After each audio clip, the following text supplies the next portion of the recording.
गजाननं भूतगणादिसेवितं कपित्थजम्बूफलचारुभक्षणम् उमासुतं शोकविनाशकारकं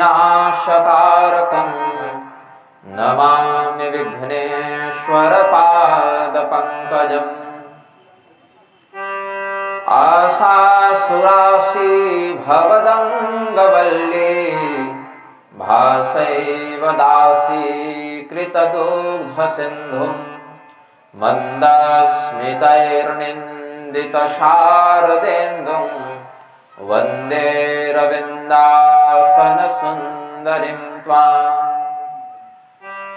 नृपालिमौले व्रजरत्नकान्ति सरिद्विराजध्वसकन्यकाभ्यां नृपत्वदाभ्यां नतलोकपङ्क्ते नमो नमः श्रीगुरुपादुकाभ्याम्। नीलाम्बुजश्यामलकोमलाङ्गं सीतासमारोपितवामभागं पाणौ महासायकचारुचापं नमामि रामं रघुवंशनाथम्। वन्दे देवमुमापतिं सुरगुरुं वन्दे जगत्कारणं वन्दे पन्नगभूषणं मृगधरं वन्दे पशूनां पतिं वन्दे सूर्यशशाङ्कवह्निनयनं वन्दे मुकुन्दप्रियं वन्दे भक्तजनाश्रयं च वरदं वन्दे शिवं शङ्करम्। प्रेम से बोलिए आनंद कंद भगवान की। भगवान नाम संकीर्तन करें। श्री राम जय राम जय जय राम, श्री राम जय राम, श्री राम जय राम जय जय राम, श्री राम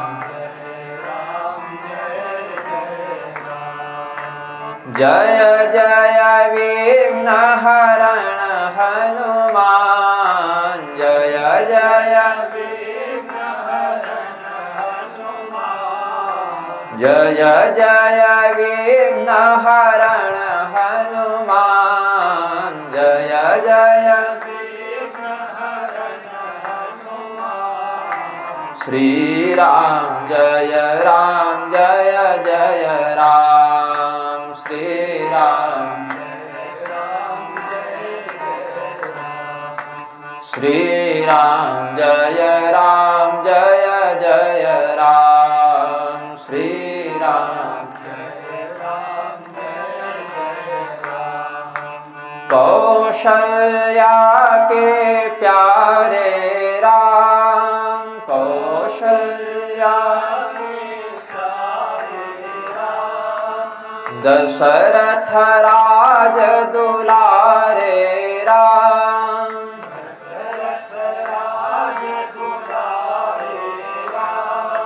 सीता प्राणय धारे राम, सीता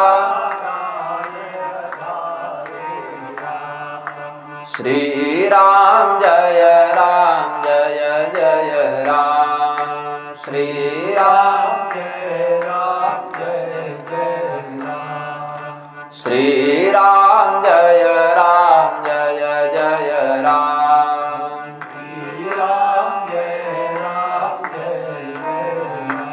प्रेम से बोलिए आनंद कंद भगवान की। जैसा कि पूर्व सूचित है, विगत 4 दशकों से भी अधिक समय से इस पुनीत स्थान पर, जिसे मथुरा धाम के नाम से लोग समझते हैं, जानते हैं, पुण्य लोकगता मथुराबाई जी की इस पुण्य स्मृति के उपलक्ष्य में जो, और साथ ही हमारे हनुमंतलाल जी महाराज के वार्षिकोत्सव के रूप में जो यह कार्यक्रम आयोजित किया जाता है, इसके माध्यम से आयोजक और सहयोगी दोनों ही प्रकार के लोगों का अभ्युदय हो, ऐसी हम मंगल कामना करते हैं। साथ ही भगवान की कथा का यद्यपि कोई निश्चित परिमाण नहीं कि भगवान की कथा इतनी ही है, ऐसी ही है, ऐसा तो नहीं। हरि अनंत, हरि कथा अनंता की बात आचार्यगण बताए हैं। भगवान स्वयं भी अनंत हैं और भगवान के चरित्र भी अनंत हैं। नमोस्त्वनंताय सहस्रमूर्तये, भगवान की मूर्तियां भी हजारों हैं, भगवान के स्वरूप भी हजारों हैं और भगवान के चरित्र भी, कथानक भी अनंत हैं। उन अनंतानंत कथानकों से युक्त भगवान श्री रामचंद्र जी का दिव्य चरित्र आज से 5 दिन पर्यंत दोनों सत्र मिलाकर जितना संभव हो पाएगा हम लोग चिंतन मनन श्रवण पाठन करेंगे। और इस सत्र में जो प्रथम दिवस का प्रथम सत्र है, प्रधानता से हम श्री रामचरितमानस के मंगलाचरण पर चर्चा करेंगे। वर्णानामर्थ संघानां रसानां छंदसामपि मंगलानां च कर्तारौ वंदे वाणी विनायकौ। ज्ञान के देवता के रूप में भगवती सरस्वती और भगवान गणेश, इन दोनों को विशेष प्रधानता दी गई है। भगवान गणपति विघ्नराज हैं, विघ्नेश हैं, विघ्न नायक हैं। विघ्न उत्पन्न करना और विघ्न निवारण करना दोनों ही इनके अधिकार क्षेत्र में आते हैं। साथ ही सिद्धि एवं बुद्धि, इन 2 शक्तियों से भगवान गणपति सुशोभित हैं। अतएव सर्वप्रथम भगवान गणपति का वंदन करते हुए, ज्ञान की देवी भगवती सरस्वती का वंदन करते हुए गोस्वामी जी ने श्री रामचरितमानस का लेखन प्रारंभ किया। यद्यपि पहले तो संस्कृत में ही लिखना प्रारंभ किया, किंतु भगवान शिव ने जब सोचा कि ये गोस्वामी जी अगर संस्कृत में ही लिख देंगे तो वो तो पहले भी बहुत से आचार्यगण लिख ही चुके हैं। विद्वान तो लाभान्वित हो जाते हैं किंतु जन सामान्य उतना लाभान्वित नहीं हो पाता। इसीलिए गोस्वामी जी को तेजसावस्था में, स्वप्नावस्था में उत्प्रेरित करके भगवान शिव ने यह आदेश दिया, यद्यपि आप संस्कृत में भी लिख सकते हैं, ऐसी विद्वता है आपके अंदर, किंतु लोक कल्याण को ध्यान में रखते हुए आप ग्राम्य गिरा का प्रयोग करें। जैसे ग्रामीण जिस भाषा का प्रयोग करते हैं, समझते हैं, व्यवहार में जो सबको समझ में आ जाए, ऐसी भाषा का प्रयोग करें। गोस्वामी जी कहते हैं वर्णानामर्थ संघानां रसानां छंदसामपि मंगलानां च कर्तारौ वंदे वाणी विनायकौ। हम अपनी बात कहने के लिए किसका आश्रय लेते हैं? शब्दों का आश्रय लेते हैं। कुछ बोलना हो तो शब्दों का आश्रय लेते हैं। वे शब्द अगर कुछ भी हो जाए तो क्या अपने अर्थ को ग्रहण करेंगे? नहीं, उनका सार्थक होना आवश्यक है। यही कारण है जिन भाषाओं के जो वर्ण शब्दादि हम सुनते तो हैं किंतु अर्थ बोध नहीं हो पाता, उन भाषाओं का हम तात्पर्य नहीं समझ पाते। कोई व्यक्ति अभी आकर जर्मनी रूसी भाषा में कुछ बोलने लगे तो उसके शब्दों को, वर्णों को हम सुन भी लें तो समझ नहीं पाएंगे कि उसने क्या कहा। इसीलिए वर्ण कैसे हों, अक्षर शब्दादि कैसे हों, अर्थ के साथ हों। तो वर्णों के स्वामी, उन वर्ण से जो संबंध रखते हैं, ऐसे अर्थों के अधिपति। फिर कहा क्या केवल शब्द और शब्दार्थ से ही बात दृढ़ हो जाती है? बोले नहीं, वहां रस की आवश्यकता है। वह रस ही उस तात्पर्य को पुष्ट करता है। जैसे किसी की मृत्यु का समाचार अगर बहुत हंसते हुए बताया जाए तो वह सार्थक नहीं कहा जाता। किसी व्यक्ति का अगर कोई बहुत बड़ा लाभ हुआ हो, कोई बहुत बड़ी उपलब्धि प्राप्त हुई हो और वहां रोते रोते अगर कोई बताए, वह भी उचित नहीं होता। तो जैसा अर्थ है वैसा रस भी होना चाहिए उसमें। प्रसन्नता का रस, श्रृंगार का रस, करुणता का रस, दया का रस, वीर भाव का रस, ये सब जो साहित्य में नवरस हैं, विभत्स रस, भयंकर, भयानक, भयंकर रस, ये सब जो हैं वे भी यहाँ प्रधानता रखते हैं। जैसे हम कहें रुको मत जाओ, तो यहाँ जो रस प्रस्फुटित हुआ उसका अर्थ है कि जाने से मना किया गया। रुको मत जाओ तो जाने से मना कर दिए। और यदि उसी शब्द को कहें रुको मत जाओ, तो यह विपरीत अर्थ को धारण कर लेगा कि जाने के लिए कह रहे हैं।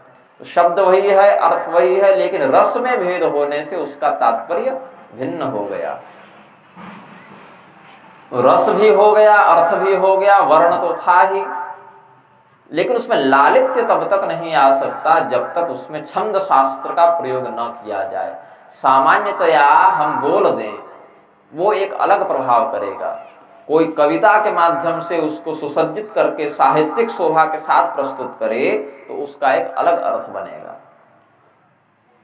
तो भगवान की कथा को कविता में बांधकर छंद शास्त्र की मर्यादा के आधार पर बांधते हुए गोस्वामी जी ने यह ग्रंथ लिखा। फिर कहा कि सब कुछ कर दें, वर्ण भी शुद्ध है, अर्थ भी सही है, उसमें रस की प्राप्ति भी हो रही है, उसमें अच्छे साहित्यिक छंदों का भी प्रयोग हुआ है, तो क्या वह मंगल कर सकता है? नहीं, मंगल नहीं कर सकता, क्योंकि राजाओं की चापलूस में दरबारी कवि भी इतनी प्रतिभा का प्रदर्शन कर देते हैं। अच्छी कविताओं की रचना करके तो लोग नेता मंत्री की भी चापलूसी कर लेते हैं, क्या वह मंगलकारी हो जाता है? बोले नहीं। तो बोले मंगल कौन है? मंगलम कौशलेन्द्राय महनीय गुणाब्धये चक्रवर्ती तनुजाय सार्वभौमाय मंगलम। वह मंगल है कौन? जो भगवान कौशलेंद्र सरकार हैं। वे कैसे हैं? क्यों मंगल हैं? जैसे समुद्र में अथाह जल राशि समाहित है, समुद्र में कितना जल है कोई नहीं जानता, उसी प्रकार से महनीय गुणाब्धये भगवान क्या हैं? जितने भी श्रेष्ठतम गुण हैं उन सभी गुणों के समुद्र के समान हैं। जैसे हमारी इस पृथ्वी के समुद्र पर असीमित जल भरा हुआ है, वैसे ही भगवान श्री रामचंद्र जी के अंदर असीमित सद्गुण भरे हुए हैं। हो सकता है किसी विद्या के आश्रय से, कोई दिव्य विद्या से या कोई आधुनिक वैज्ञानिक यह पता कर ले कि समुद्र में कितना जल है, हो सकता है ऐसा, लेकिन भगवान के अंदर कितना सद्गुण है यह कोई किसी भी विद्या से नहीं जान सकता। चक्रवर्ती राजा दशरथ के पुत्र के रूप में जिनका अवतार हुआ है, जो संपूर्ण भूमंडल के सार्वभौम राम राज्य प्रवर्तक सम्राट हैं, ऐसे श्री रामचंद्र जी के लिए मंगल है, ऐसे श्री रामचंद्र जी ही मंगल के साक्षात स्वरूप हैं। इसीलिए गोस्वामी जी ने कहा वर्ण भी हो, अर्थ भी हो, रस भी हो, छंद भी हो, किंतु वहां भगवान का नाम नहीं है तो वह मंगलकारी नहीं होता। जैसे किसी मुर्दे को, किसी शव को हम चाहे जितना श्रृंगार कर दें, तेल उबटन इत्र फुलेल सब लगा दें, लेकिन वह अमंगल ही रहेगा। मुर्दे का श्रृंगार मंगलमय नहीं माना जाता। वैसे ही कोई कितनी भी बढ़िया कविता कर दे, रचना कर दे, प्रतिभा का प्रदर्शन कर दे, किंतु जब तक उसमें भगवान का चरित्र वर्णित नहीं किया जाएगा उसको हम मंगलकारी नहीं समझते हैं।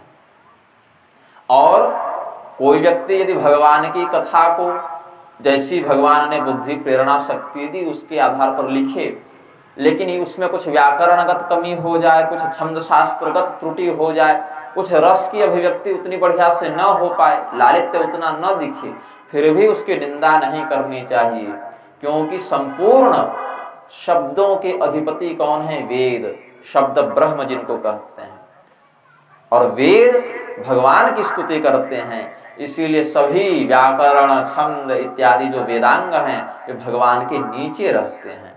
इसीलिए कोई कवि यदि कोई ऐसी रचना कर दे जिसमें कोई सौंदर्य नहीं, कोई साहित्यिक अलंकार नहीं, कोई उसमें व्याकरणगत शुद्धि नहीं, किंतु भगवान का नाम है, तो उसको विद्वानों ने शुद्ध ही कहा है आनंद रामायण के अनुसार। उसमें दोष नहीं देखना चाहिए, क्योंकि भगवान के अगर कोई व्यक्ति लंगड़ा भी है, बहरा भी है, अंधा भी है, तो मुर्दे से तो बढ़िया है, मुर्दे से तो ज्यादा ही बढ़िया है वो ना। ऐसे ही सर्वगुण संपन्न कविता भी निंदनीय हो जाती है यदि उसमें भगवान का नाम न हो, और सर्वदोष युक्त जो कृति है वह भी भगवान के नाम से युक्त होकर निर्दोष हो जाती है, पवित्र हो जाती है, क्योंकि भगवान स्वयं मंगलमय हैं। मंगलानां च कर्तारौ वंदे वाणी विनायकौ। हमारे पिछले वर्ष का जो प्रवचन था उसमें भी पहला सत्र ऐसे ही ऊपर ऊपर जा रहा था। एक सत्र झेल लीजिएगा तो अभ्यास हो जाएगा, उस शैली में पुनः जागृत कर दे रहा हूं। तो मंगलाचरण पहले जब गोस्वामी जी ने 7 श्लोकों तक संस्कृत ही बोला है तो हम कहां से चौपाई ले आए। एक सत्र तो गोस्वामी जी भी संस्कृत पर ही चले थे, तो मंगलाचरण थोड़ा ध्यान से सुनेंगे।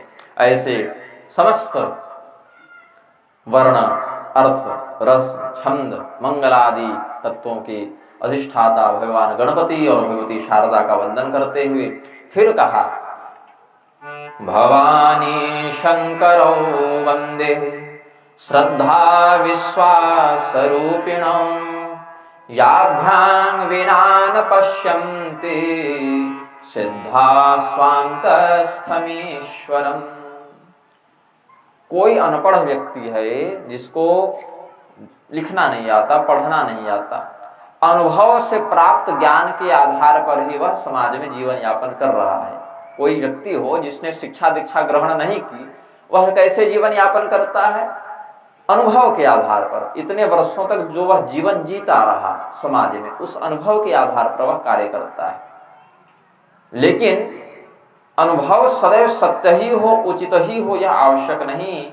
अनुभव में जो भ्रम का भाग है उसको हटाने के लिए शिक्षा की आवश्यकता पड़ती है। तो भगवान शिव, भगवती पार्वती, इन दोनों का संस्मरण किया गोस्वामी जी ने। जिस प्रकार से लौकिक विद्या को लौकिक गुरु प्रदान करते हैं, वैसे भगवान श्री रामचंद्र जी परब्रह्म हैं, उनसे संबंधित इस ब्रह्म विद्या को वह परब्रह्म स्वरूपी भगवान शिव ही प्रदान कर सकते हैं। और ऐसे नहीं मिलते। शिव जी क्या है, भगवती क्या है?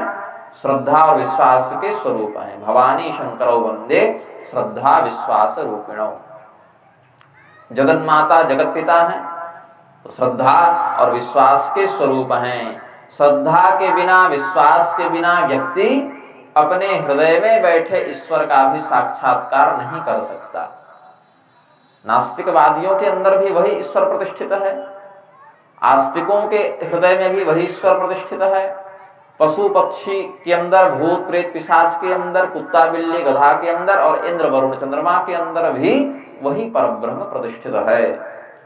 किंतु जिसमें श्रद्धा है, विश्वास है, वह व्यक्ति तो भगवान का साक्षात्कार अंदर ही कर लेता है। और जिसमें वह नहीं, वह बाहर बाहर ढूंढता है, लेकिन जब भगवान नहीं मिलते तो भगवान के अस्तित्व पर ही प्रश्न चिन्ह लगा लेता है। जैसे किसी व्यक्ति ने रात्रि को 7 बजे जन्म लिया और सुबह 4 बजे मर गया, तो उस व्यक्ति की अगर पूरी जीवनी भी आप लिख दें तो सूर्य का कहीं उल्लेख नहीं होगा ना। कोई व्यक्ति रात्रि को 7 बजे जन्म ले और सुबह 4 बजे तक मर जाए, उसकी पूरी जीवनी भी आप लिख दे तो सूर्य कहाँ मिलेगा? और इस आधार पर कोई दावा करे कि सूर्य होता ही नहीं, सूर्य काल्पनिक है। उल्लुओं की पूरी संसद बैठा लीजिए, बैठती भी रहती है, लेकिन अगर काल्पनिक जगत में भी बैठा लें, अंग्रेजी में उल्लुओं के झुंड को भी पार्लियामेंट ही कहते हैं। जो शब्द को पढ़े होंगे वो जानेंगे, सत्य बता रहा हूं, तो इसीलिए मैंने संकेत किया। तो अगर बैठा भी दें तो क्या वह सूर्य के विषय में जान पाएगा? नहीं जान पाएगा। उसी प्रकार से धर्म के विषय में भी जानना ऐसी बुद्धि वाले लोगों के लिए संभव नहीं है। उसके लिए श्रद्धा, उसके लिए विश्वास, इन 2 नेत्रों की आवश्यकता है। उन नेत्रों के माध्यम से ब्रह्म का साक्षात्कार होता है। वंदे बोधमयं नित्यं गुरुं शंकर रूपिणं यमाश्रितो हि वक्रोऽपि चंद्रः सर्वत्र वन्द्यते, चंद्रः सर्वत्र वन्द्यते। चंद्रमा जो टेढ़े हैं, ऐसे चंद्रमा भी कैसे पूजित तो हो गए? भगवान शिव के मस्तक पर विराजमान होने से। भगवान शिव ने चंद्रदेव पर अनुग्रह करके, सोमनाथ नाम है ना शिव जी का, सोमनाथ, सोम कहते हैं चंद्रमा को। सोमस्य नाथो यस्य सोमनाथ, जो सोम मतलब चंद्रमा के स्वामी हैं उनको सोमनाथ कहते हैं। तो भगवान शिव ने चंद्रदेव को अपनी जटाओं में अलंकार स्वरूप धारण कर लिया। जैसे हम लोग श्रृंगार करते हैं तो शिव जी ने ऐसा ही श्रृंगार किया चंद्रमा को। अब द्वितीया का चंद्रमा उन्होंने धारण किया। जैसे हम लोग हेयर बैंड लगाते हैं ना, हम लोग क्या तो स्त्रियां लगाती हैं, हम लोग क्यों लगाएंगे, स्त्रियां लगाती हैं। तो हेयर बैंड जो बाल को समेटने में काम आता है, तो भगवान शिव की बड़ी विशाल जटाएं हैं और गंगा जी को बांध कर रखना है। तो सर्प से तो उन्होंने जटाओं को बांध लिया, किंतु उसमें चंद्रमा का वो हेयर बैंड लगा दिए, जटाएं दृढ़ रहे और उसके प्रकाश से शोभा की भी वृद्धि होती है। तो भगवान शिव की जो व्यक्ति पूजा करता है उसके द्वारा तो वह चंद्रमा भी स्वयं पूजित हो जाते हैं। ऐसा थोड़ी कहते कि भगवान शिव हम आपकी आराधना तो कर रहे हैं किंतु आपके मस्तक पर जो चंद्रमा है उनकी नहीं कर रहे, ऐसा तो नहीं कहते। भगवान शिव के संसर्ग मात्र से, जैसे टेढ़ा चंद्रमा को राहु भी नहीं ग्रसता, जिसके पास राहु भी नहीं जाए उसकी भी पूजा होती है, क्योंकि वह भगवान शिव के मस्तक पर विराजमान है। और वह शिव जी हमारे जीवन में क्या स्वरूप धारण करके आते हैं? धर्म का, विवेक का, राम तत्व का बोध प्रदान करने वाले गुरु के रूप में। वंदे बोधमयं नित्यं गुरुं शंकर रूपिणम। तो सर्वप्रथम भगवती शारदा भगवान गणपति का आराधन किया, फिर शिव पार्वती दोनों का किया श्रद्धा विश्वास के रूप में, फिर गुरु जी का किया कैसे? शंकर रूपिणं। शं इति कल्याणम, कल्याणं करोति शं करोति इति शंकरः। जो शं मतलब कल्याण करे वह शंकर हैं। तो भगवान शिव कल्याण करते हैं, गुरु जी कल्याण करते हैं, अधर्म का, दुर्बुद्धि का विनाश करके विवेक का, बोध का अभ्युदय करते हैं, इसीलिए उनका नाम पड़ा शंकर, गुरु स्वरूपी शंकर। अब भगवान श्री रामचंद्र जी की इस पवित्र कीर्ति को सर्वप्रथम भूलोक पर लिपिबद्ध करने वाले आदि कवि महर्षि वाल्मीकि का संस्मरण करते हैं। सीताराम गुणग्राम पुण्यारण्य विहारिण वंदे विशुद्ध विज्ञान कवीश्वर कपीश्वर। एक ही श्लोक में दोनों का संस्मरण करते हैं, महर्षि वाल्मीकि का और हनुमान जी महाराज का। क्या कहा? सीताराम गुणग्राम पुण्यारण्य विहारिण। सीता राम, यह जो दो शब्द हुए, चार अक्षर दो शब्द, सीता शब्द और राम शब्द, ये अत्यंत पवित्र शब्द हैं, अत्यंत पुनीत पावन शब्द हैं। और जिस प्रकार से तीर्थ क्षेत्र में कोई वन उग जाए, उस वन में संत महात्मा प्रसन्नता पूर्वक निवास करते हैं, विहार करते हैं, उसी प्रकार से हर प्रकार का मंगल करने वाले अत्यंत पवित्र सीताराममय जो पुण्य कीर्ति है, उस पुण्य कीर्ति रूपी वन में विहार करने वाले। अब जंगल में कौन रहते हैं? ऋषि महर्षि भी जंगल में रहते हैं और जंगल के पशु पक्षी भी जंगल में रहते हैं, दोनों।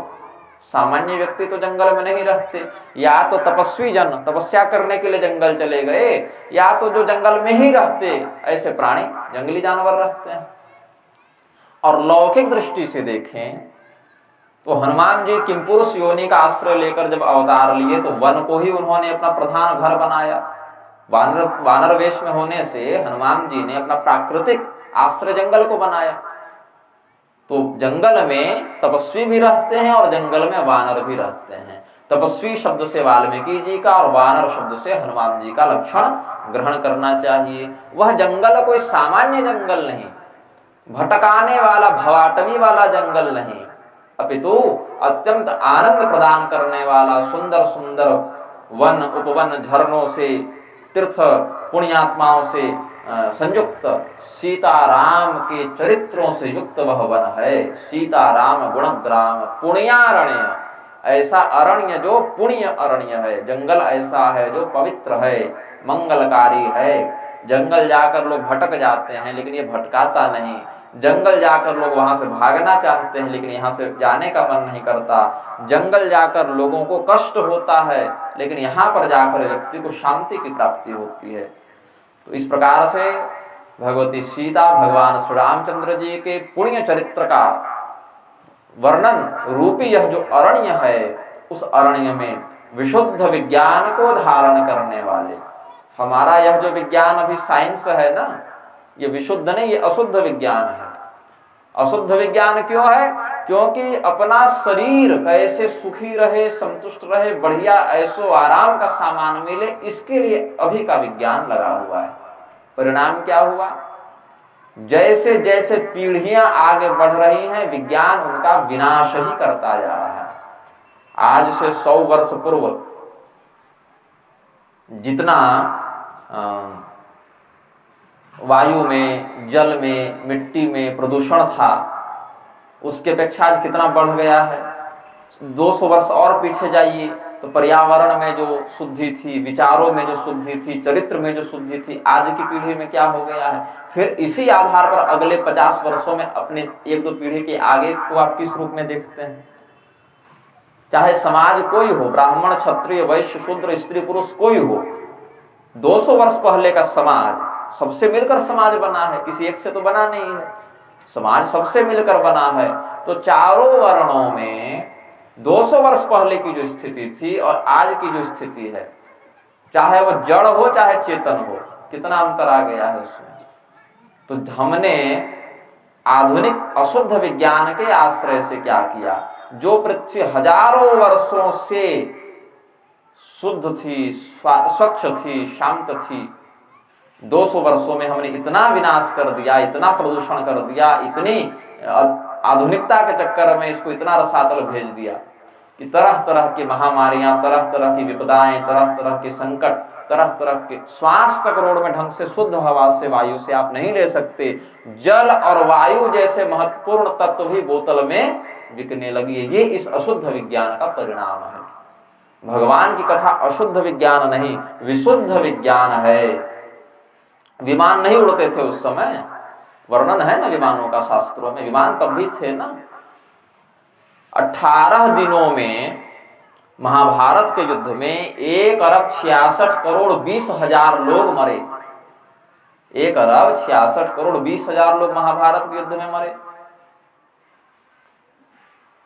क्या उस समय खतरनाक हथियार नहीं थे? आज से कहीं गुना अधिक थे, है ना। दोनों विश्व युद्ध मिलाकर 5-5, 7-7 वर्ष ये लोग लड़े, फिर भी इतना नहीं मरे थे। 18 दिन में उतने मर गए। मतलब उस समय भी खतरनाक हथियार थे। हमारे पास सैन्य व्यवस्था आज से कहीं ज्यादा अधिक उन्नत थी। हमारे पास आज से कहीं ज्यादा उन्नत इंजीनियरिंग थी। नल नील के माध्यम से भगवान ने राम सेतु बनवाया कि नहीं बनवाया? आज भी उसका प्रमाण है कि नहीं है? हमारा विज्ञान, चाहे वो विमान के क्षेत्र में हो, चाहे व्यापार के क्षेत्र में हो, चाहे शिक्षा के क्षेत्र में हो, चाहे यांत्रिकी के क्षेत्र में हो, चाहे चिकित्सा के क्षेत्र में हो। संजीवनी बूटी लाने गए थे कि नहीं सुषेण वैद्य के कहने पर? कोई भी देख लीजिएगा, हर प्रकार से हम उन्नत भी थे और हमारे कारण प्रकृति को कोई क्षति भी नहीं थी। दीर्घ काल तक जीवित रहते थे, स्वस्थ रहते थे, प्रसन्नता पूर्वक रहते थे, क्योंकि हमारे पास विशुद्ध विज्ञान था। अभी वाला अशुद्ध विज्ञान नहीं, भौतिकवादी विज्ञान नहीं, लोकोपकारी विज्ञान के हम पक्षधर थे। तो गोस्वामी जी कहते हैं, वंदे विशुद्ध विज्ञानो कविश्वर कपीश्वरो। श्री हनुमान जी, श्री वाल्मीकि जी दोनों कविश्वर और एक कपीश्वर, इन दोनों को प्रणाम किया। फिर भगवती सीता जी का संस्मरण करते हैं। अभी तक श्री रामचरितमानस में श्री रामचंद्र जी की स्तुति नहीं की है। श्री रामचरितमानस में अभी तक 5 श्लोक पर्यंत श्री रामचंद्र जी की स्तुति नहीं की। पहले उनके परिकरों का, उनके भक्तों का, उनकी शक्ति का, तब जाकर भगवान, ये भाव रखा गोस्वामी जी ने।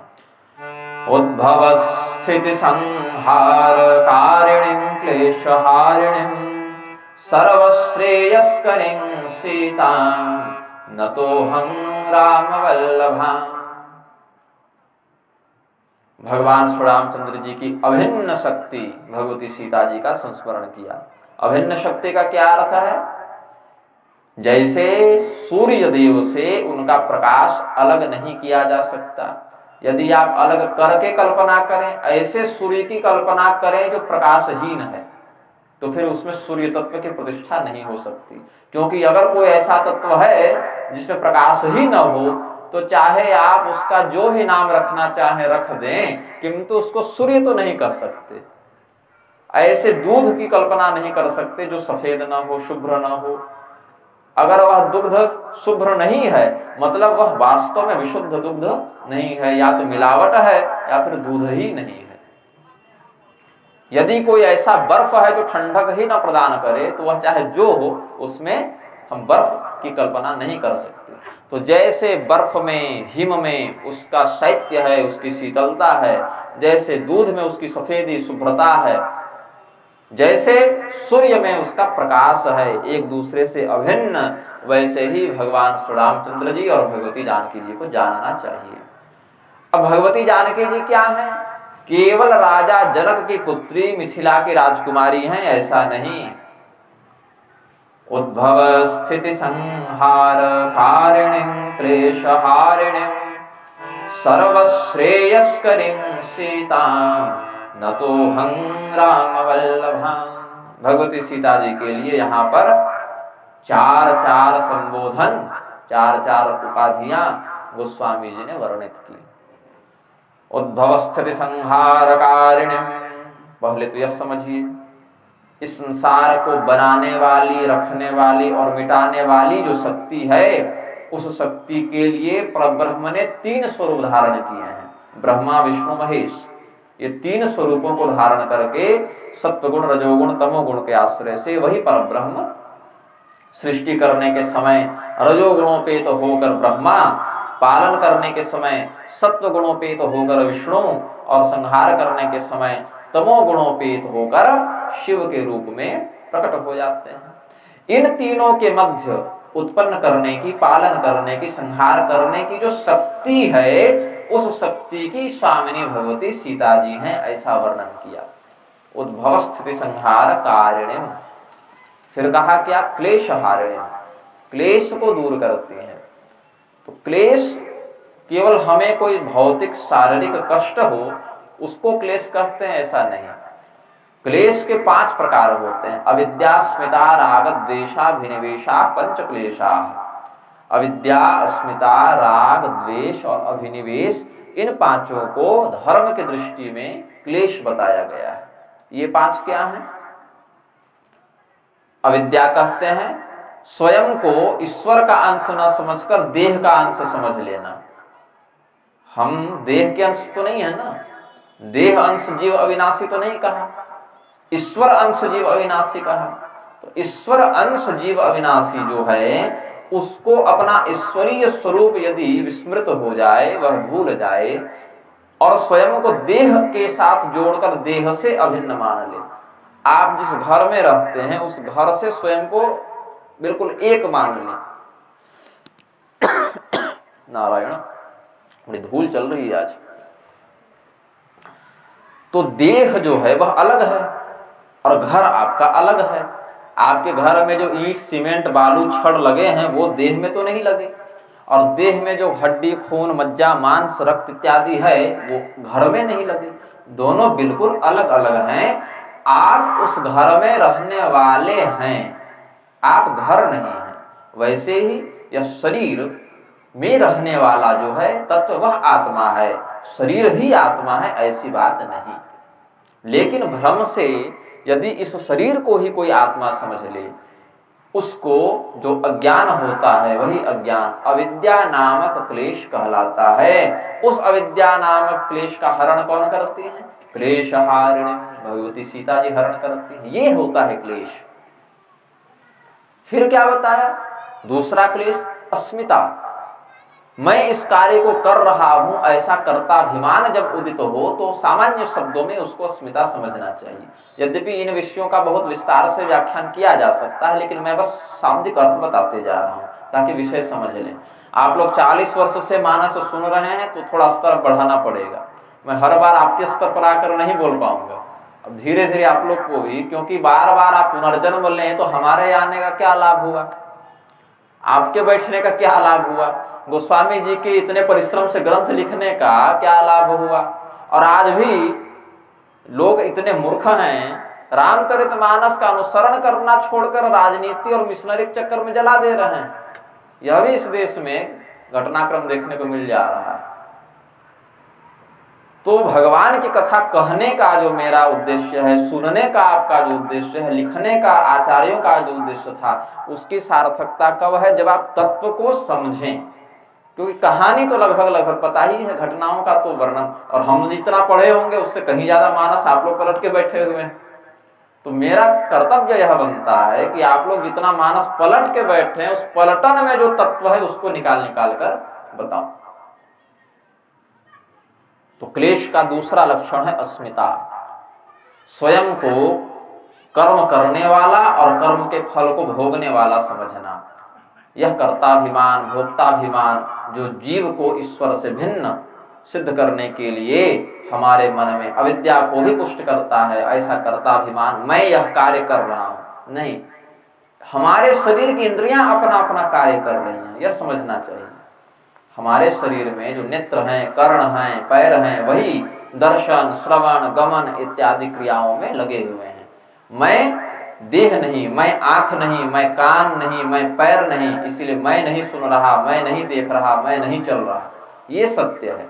हाँ, हमारी उपस्थिति से देह में वह शक्ति आ गई है कि वह चल ले रहा है, बोल ले रहा है, देख ले रहा है, लेकिन उस कृत्य में मैं प्रधान करता नहीं हूं, ऐसा समझना चाहिए। तो जो ऐसा नहीं समझता, अविद्या के बाद जो दूसरा क्लेश है अस्मिता, उसका लक्षण इस स्थिति में दिख जाता है। तीसरा क्या है? सुखानुसई राग, चौथा है दुखानुसई द्वेष। किसी भी तत्व से इतना प्रेम कर लेना, इतनी आसक्ति हो जाना कि उसके समस्त दुर्गुणों को छोड़कर, दुर्गुणों पर ध्यान न देकर केवल किसी एक अच्छाई को पकड़कर बैठ जाना, अपने विवेक का प्रयोग किए बिना किसी पर इतना प्रेम कर लेना, इतना आसक्त हो जाना कि उसमें लाख बुराई हो, उस पर ध्यान नहीं जाकर किसी एक चीज पर ध्यान देना, उसको राग कहते हैं। और इसी का उल्टा है द्वेष। किसी भी व्यक्ति से या तत्व से इतनी घृणा करना, इतनी घृणा करना कि उसकी सभी अच्छाइयों को भूलकर किसी एक दुर्गुण के ऊपर अपना ध्यान केंद्रित कर देना। तो राग और द्वेष ये दोनों क्लेश बताए गए हैं। विवेक का प्रयोग किए बिना किसी से प्रेम और किसी से घृणा यदि व्यक्ति करे, आसक्त या अनासक्त इस दृष्टि में हो जाए, तो उसको राग और द्वेष कहते हैं। राग द्वेष का कार्य क्या है? इंद्रियस्येन्द्रियस्यार्थे राग द्वेषो व्यवस्थितौ तयोर्न वशमागच्छेत् तौ ह्यस्य परिपंथिनौ। आत्मा को कल्याण के मार्ग से भटकाने वाले यही दोनों हैं, राग और द्वेष। हमें जैसे जिह्वा एक इंद्रिय है, इसका कार्य क्या है? रस का आस्वादन करना, अलग अलग रसों को चखना, ये जीभ का कार्य है। मीठा बड़ा पसंद है तो हमने रसगुल्ला खाया। अब अधिक रसगुल्ला खा लेने से हमारा स्वास्थ्य बिगड़ जाएगा, भविष्य में डायबिटीज इत्यादि हो जाएगा, या नकली मिठाई है, इससे तत्काल में भी बहुत रोग हो सकते हैं। इस पर ध्यान दिए बिना केवल जिह्वा को मिठास मिल जाए इसीलिए हम खाते जाए, तो राग है। एक समय क्या होगा? राग इतना बढ़ जाएगा, राग की अधिकता के कारण हमें फिर उससे द्वेष भी हो जाएगा। 10, 20, 30 रसगुल्ला खा लेने के बाद एक क्षण ऐसा होता है कि 31वां रसगुल्ला खाने की इच्छा ही नहीं होती। तो वहां पर उस रसगुल्ले से जिससे अभी तक हमें प्रेम हो रहा था, वह प्रेम समाप्त हो गया। लेकिन यह समाप्ति भी हमेशा के लिए नहीं, क्योंकि अगर हमेशा के लिए समाप्त हो जाए तब तो कोई झंझट ही नहीं है। विषयों का उपभोग इतना कर लो कि मन तृप्त हो जाए। लेकिन समस्या क्या है? यह तृप्ति अस्थायी है, ये हमेशा नहीं बनी रहती, इसमें स्थायित्व नहीं, अस्थायित्व है। ये तृप्ति क्षणिक है। अगले दिन कहोगे रसगुल्ला खाना है तो कहेंगे फिर खाना है। एक दिन जाते जाते वह जो तृप्ति थी वह हमारी फिर समाप्त हो जाती है। जो व्यक्ति नशा करता है, नशा करने के बाद जब उसको तृप्ति हो जाती है क्षणिक, तो कहता अब नहीं खाएंगे, एक बार और आखिरी बार खाए, अब नहीं खाएंगे। और जैसे उसके तृप्ति पूर्ण हुई कहता है अच्छा एक बार और, फिर नहीं खाएंगे, एक बार और, फिर नहीं खाएंगे। व्यभिचार में लिप्त व्यक्ति कहता एक बार और। पुराणांते श्मशानांते मैथुनांते च यामति सामतिश्चेत सदा तिष्ठित कौनमुच्येत बंधनात्। रमण से निवृत्त होने के बाद श्मशान में किसी को जलते हुए देखकर जब व्यक्ति वापस लौटता है तब, और कथा सुनकर ताजा ताजा उठता है, उस समय जो बुद्धि बनी रहती है वो सदैव बनी रहे, तो कौन व्यक्ति फंसा रहेगा? उसका तो उद्धार हो गया ना।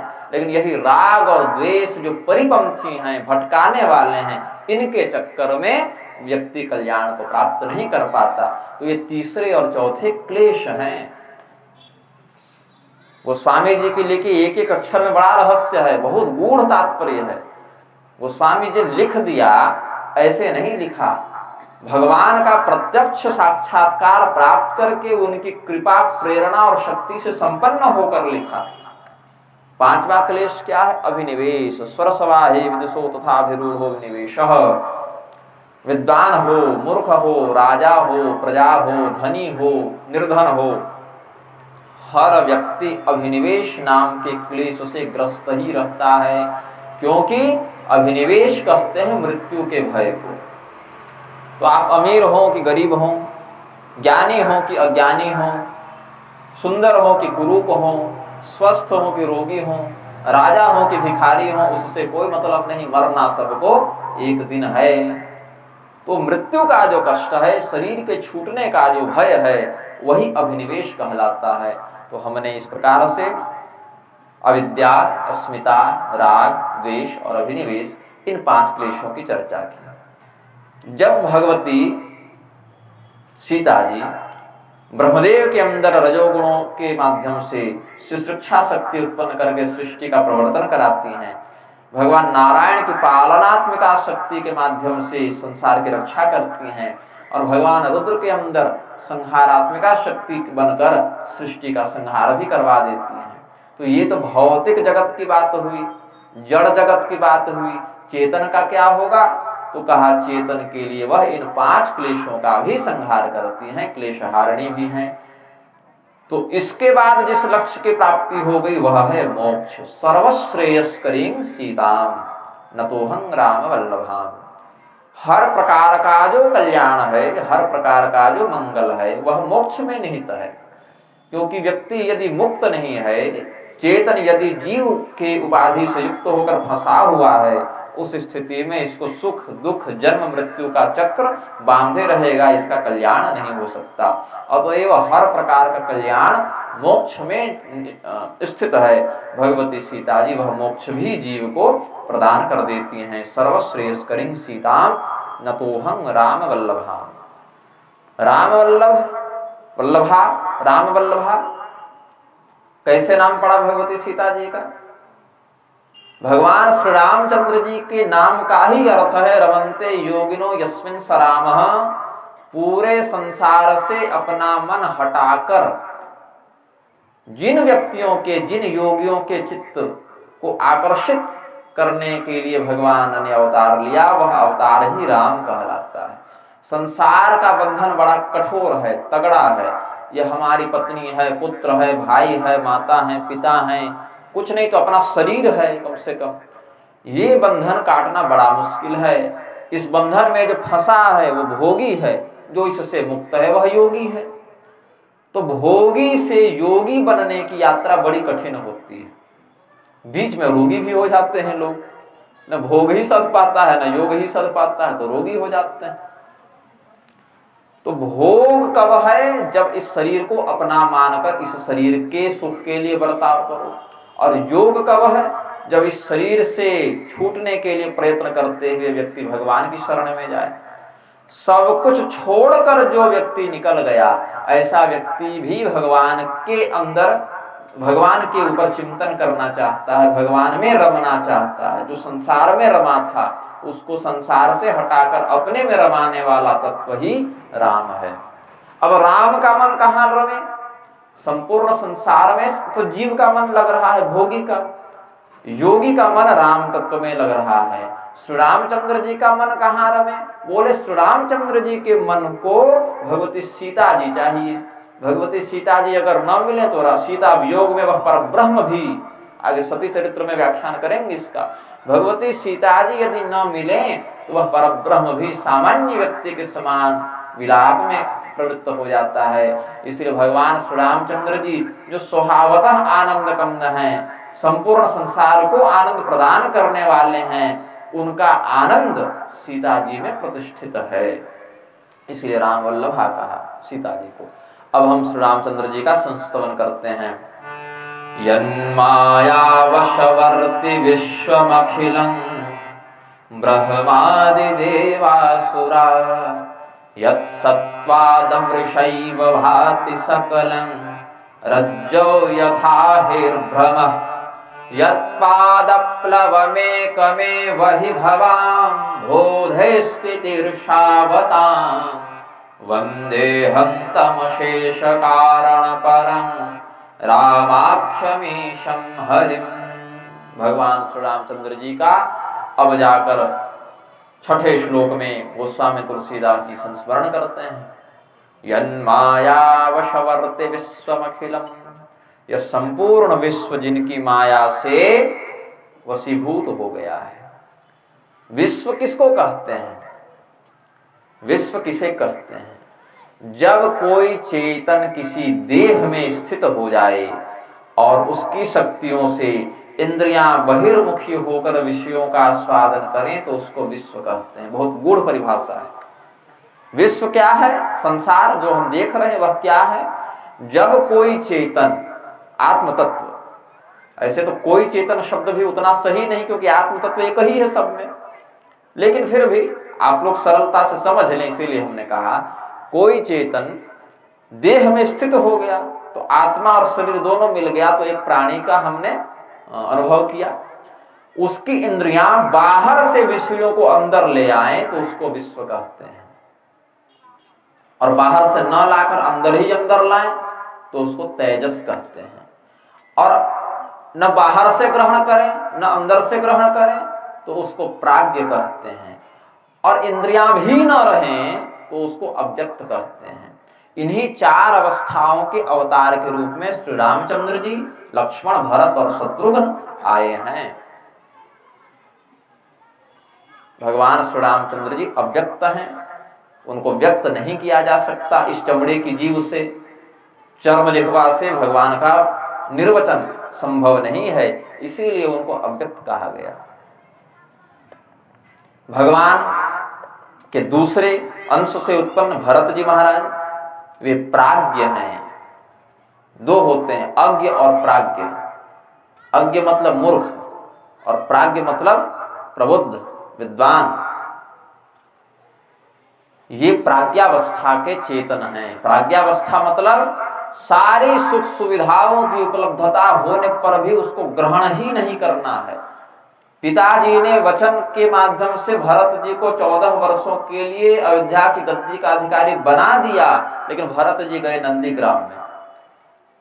गाय के गोबर से जो गौ माता ने भक्षण किया, वहां से जौ अगर कुछ निकल जाए तो उसको फिर ग्रहण करते थे, और कहीं कहीं वर्णन है गौमूत्र में उबालकर जौ को ग्रहण करते थे।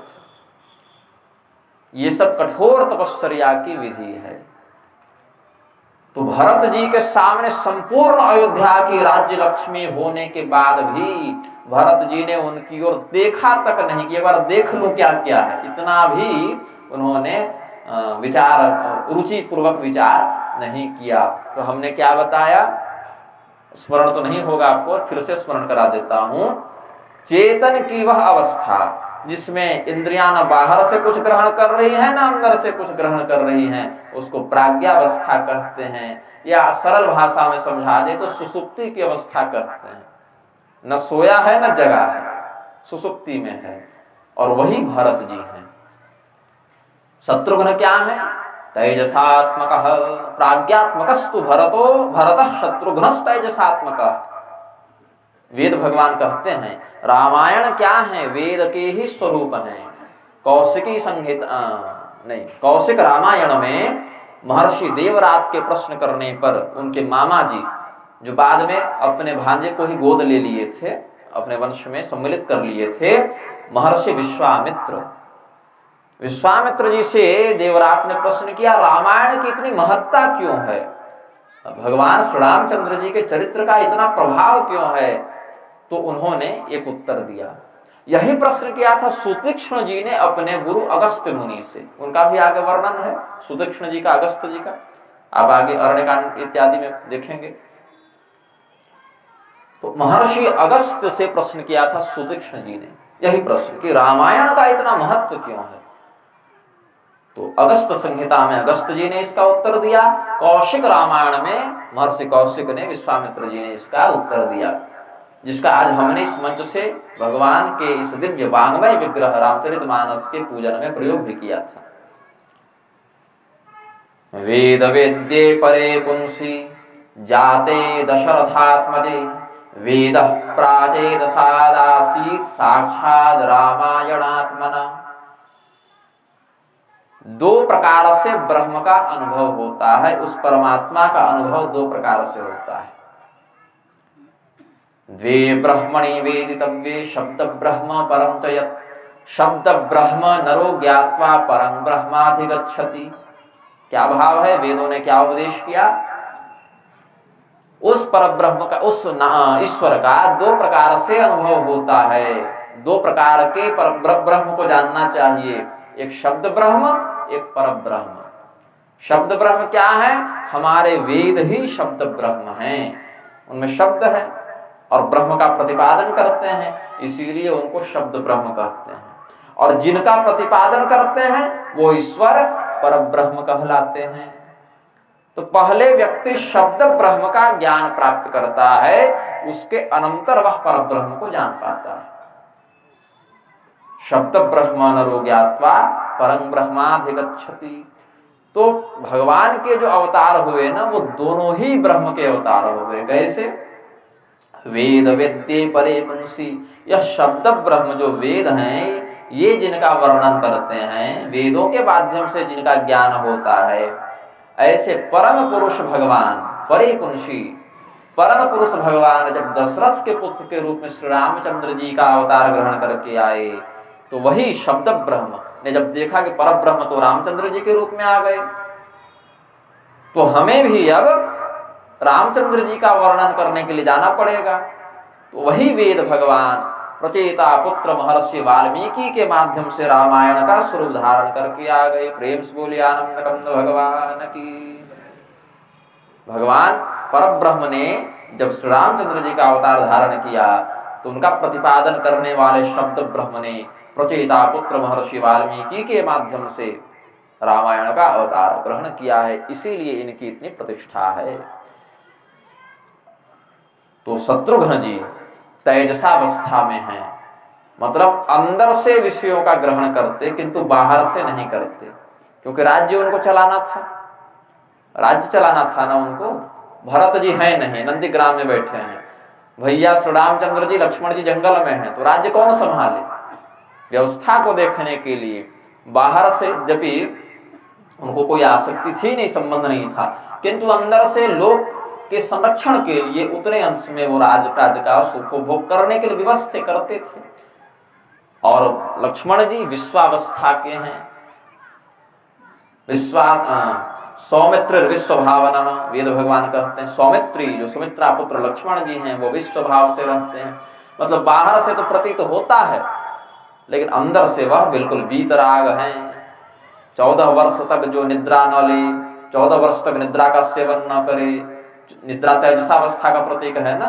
लक्ष्मण जी निद्रा ले लेंगे तो सोना पड़ेगा, और सोने के लिए अगर चले गए तो मेघनाद का जो वध है वह दुष्कर हो जाएगा, क्योंकि मेघनाद को वही मार सकता जो 14 वर्ष तक अखंड ब्रह्मचारी हो, निद्रा का, भूख का, भोजन का परित्याग कर दे, भोजन का, निद्रा का, रमण का जो परित्याग कर दे, ऐसा तपस्वी ही मेघनाद को मारने में समर्थ हो सकता था। अन्य रामायणों के आश्रय से समझना चाहिए।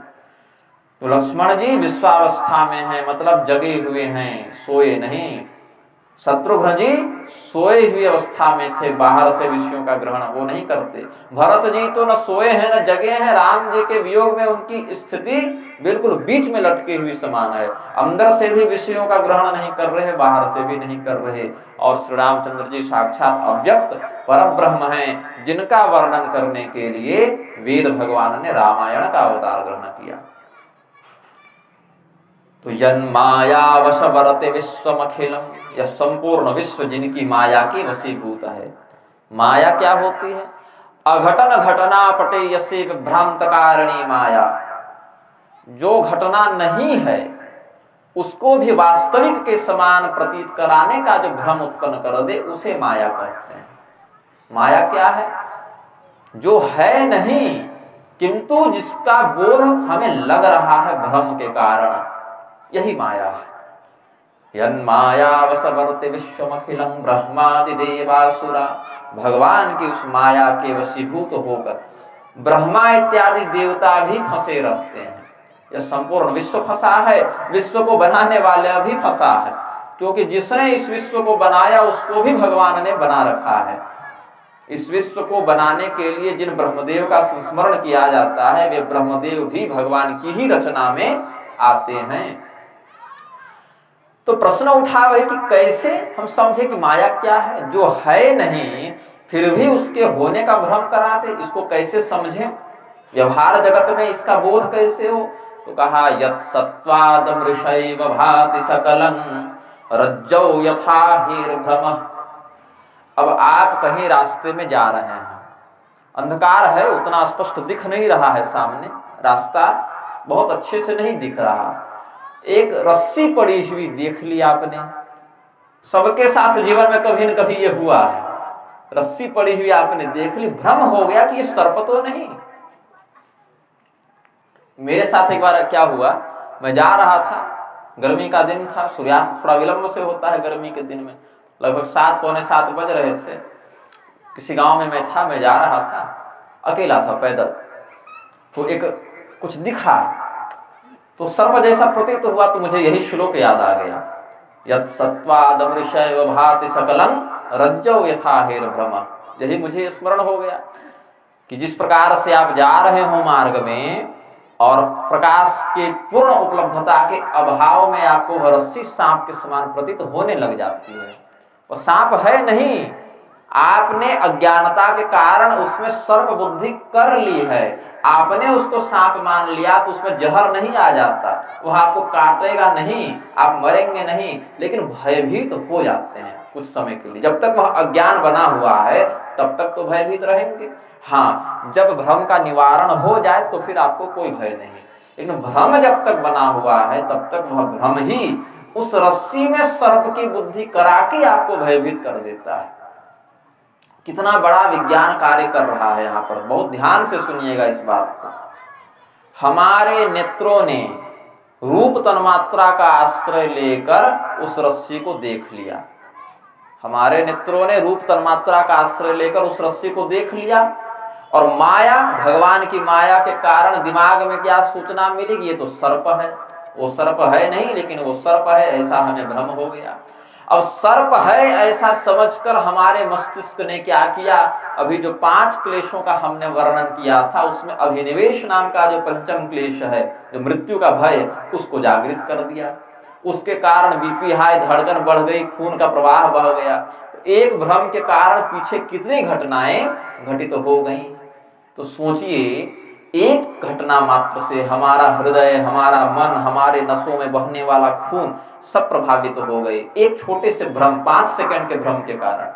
तो जो इतने बड़े संसार को चला रहा है, अनंत घटनाएं घटित हो रही हैं, उस पर ब्रह्म को हम तुरंत इसी दिमाग से, इसी चमड़े की आंख से कैसे देख लें और कैसे समझ लें? संभव है? नहीं है। तो हमने उस को देखा, हमें लगा ये सर्प है, फिर श्लोक स्मरण आया कि ये तो रस्सी हो सकती है, तो हमने एक छोटा सा डंडा जैसा था वो, उसको उठाकर थोड़ा जांचना चाहा कि सर्प है कि रस्सी है। तो हमने जब उस डंडे को लगाया तो कोई प्रतिक्रिया नहीं हुई, हम आगे बढ़े, अरे ये तो रस्सी है। फिर स्मरण आया कि रस्सी नहीं, ये सर्प ही, फिर वापस मुड़े, एक बार फिर उसकी हमने जांच की, फिर भी वो निष्क्रिय पड़ा रहा। तो हमने सोचा कि यह कोई सर्प ही होगा जो मर गया होगा, इसके लिए दोबारा भगवान का नाम स्मरण करके इसको दान करके आगे बढ़ते हैं। तो जब हम भगवान का स्मरण कर ही रहे थे, देखे इतने में वो हिलने डुलने लगा। हमने अच्छा ये था सर्प ही। लेकिन आमतौर पर लोगों को रस्सी में सर्प का भ्रम होता है, हमें सर्प में ही रस्सी का भ्रम हो गया। तो सामान्य व्यक्ति जो होते हैं उनको क्या है, रस्सी में सर्प का भ्रम हो जाता है। बहुत कम ही लोग हैं जिनको सांप में रस्सी का भ्रम होता है, जिसे तुलसीदास जी को भी हुआ था। सांप को रस्सी समझकर पकड़े और लटक कर अंदर घुस गए।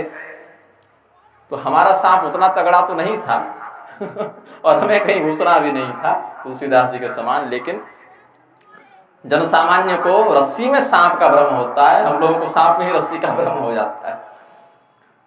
यह माया है, यही माया है। जो नहीं है उसकी प्रतीति भी करा दे और उससे हमारा चित्त प्रभावित होने लगे, यह माया है। बोले इस माया से बचोगे कैसे? ये माया तो बड़ी खतरनाक है भाई। छोटे से उदाहरण में इतना बवंडर हो जाता है। ये तो पूरे ब्रह्मांड की व्यवस्था है, ये माया तो वहां भी व्याप्त करती है। इससे बचोगे कैसे? तो कहा बचना चाहते हो तभी बच पाओगे। जो चाहता ही नहीं बचना, वो नहीं बच पाता। कैसे? यत्पादप्लवमेकमेव हि भवान् बोध स्थितिर्षावताम्। तितिर्षु व्यक्ति ही बचेगा। तितिर्षु मतलब जो तैर कर जाने की इच्छा रखता हो, पार जाने की इच्छा रखता हो। जो व्यक्ति तितिर्षु ही नहीं, पार जाने की इच्छा ही नहीं रखता, उसको यह कष्ट है इसका बोध ही नहीं होता। जब अपने फंसे होने का, अपने कष्ट में होने का बोध ही नहीं, तो वह बाहर जाने की इच्छा क्यों करेगा, पार जाने की इच्छा क्यों करेगा? तो भगवान श्री रामचंद्र जी के जो चरण कमल हैं वो प्लव के समान हैं। प्लव कहते हैं नाव को, जो तैर जाए जल में उसको प्लव, उत्प्लावन बल इत्यादि पढ़े हैं ना विज्ञान में।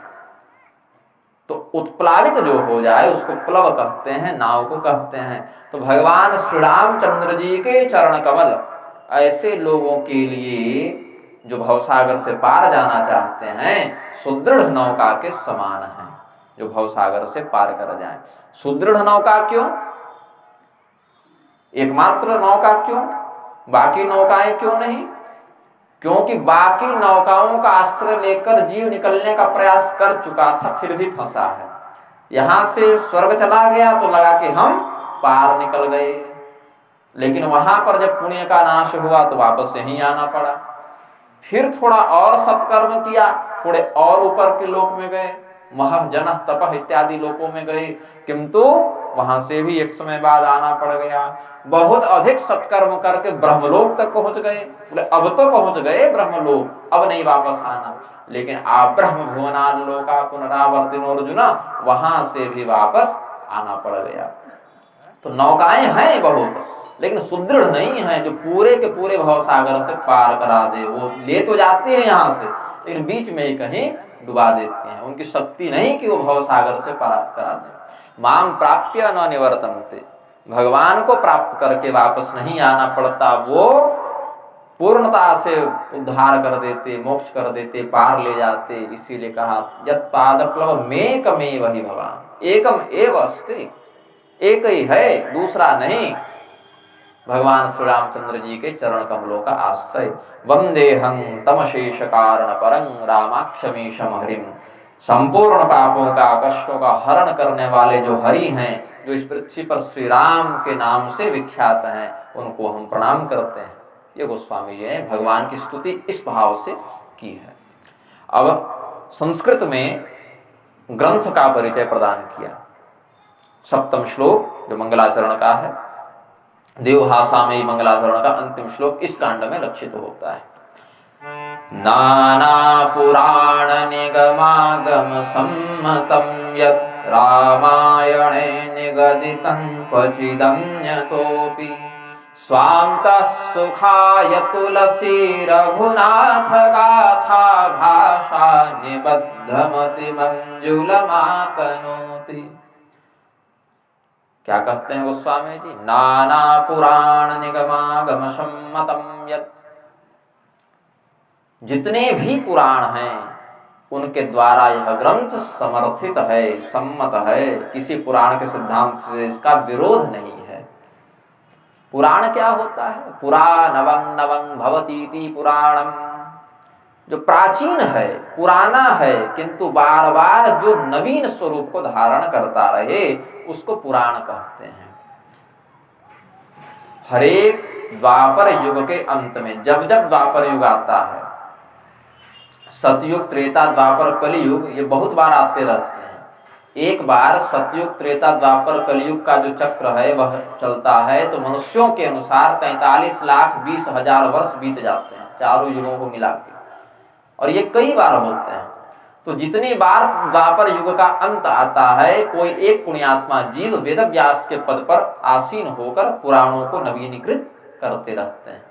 अभी हमारे जो वेद व्यास हैं उनका नाम है कृष्ण द्वैपायन, जो महर्षि पराशर के पुत्र हैं। ये 28वें हैं वेद व्यास के क्रम में, इस मनवंतर में देखें तो 28वें हैं।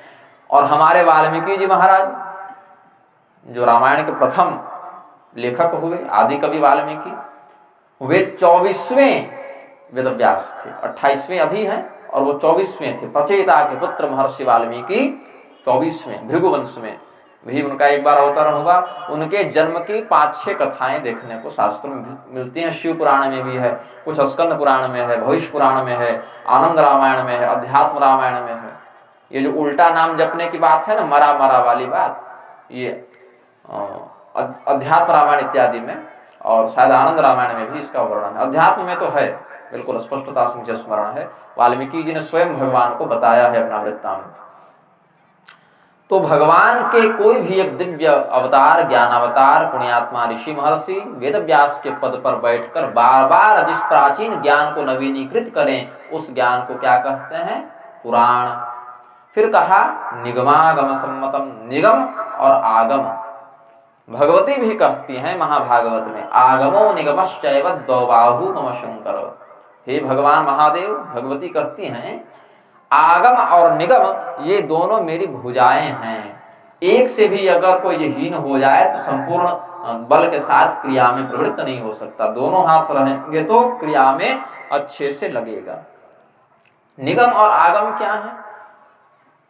जिसके माध्यम से हमारी बुद्धि निश्चय पूर्वक ब्रह्म के प्रति गमन करे, ऐसे लक्षणों से युक्त होने के कारण वेदों को निगम कहते हैं।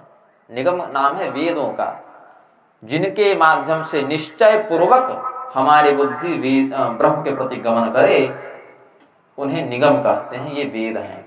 आगम किन्हें कहते हैं? जो हमारी बुद्धि में अच्छे से बैठकर प्रतिष्ठित हो जाएं और हमारे व्यवहार को प्रभावित करें, ऐसे ज्ञान को आगम कहते हैं।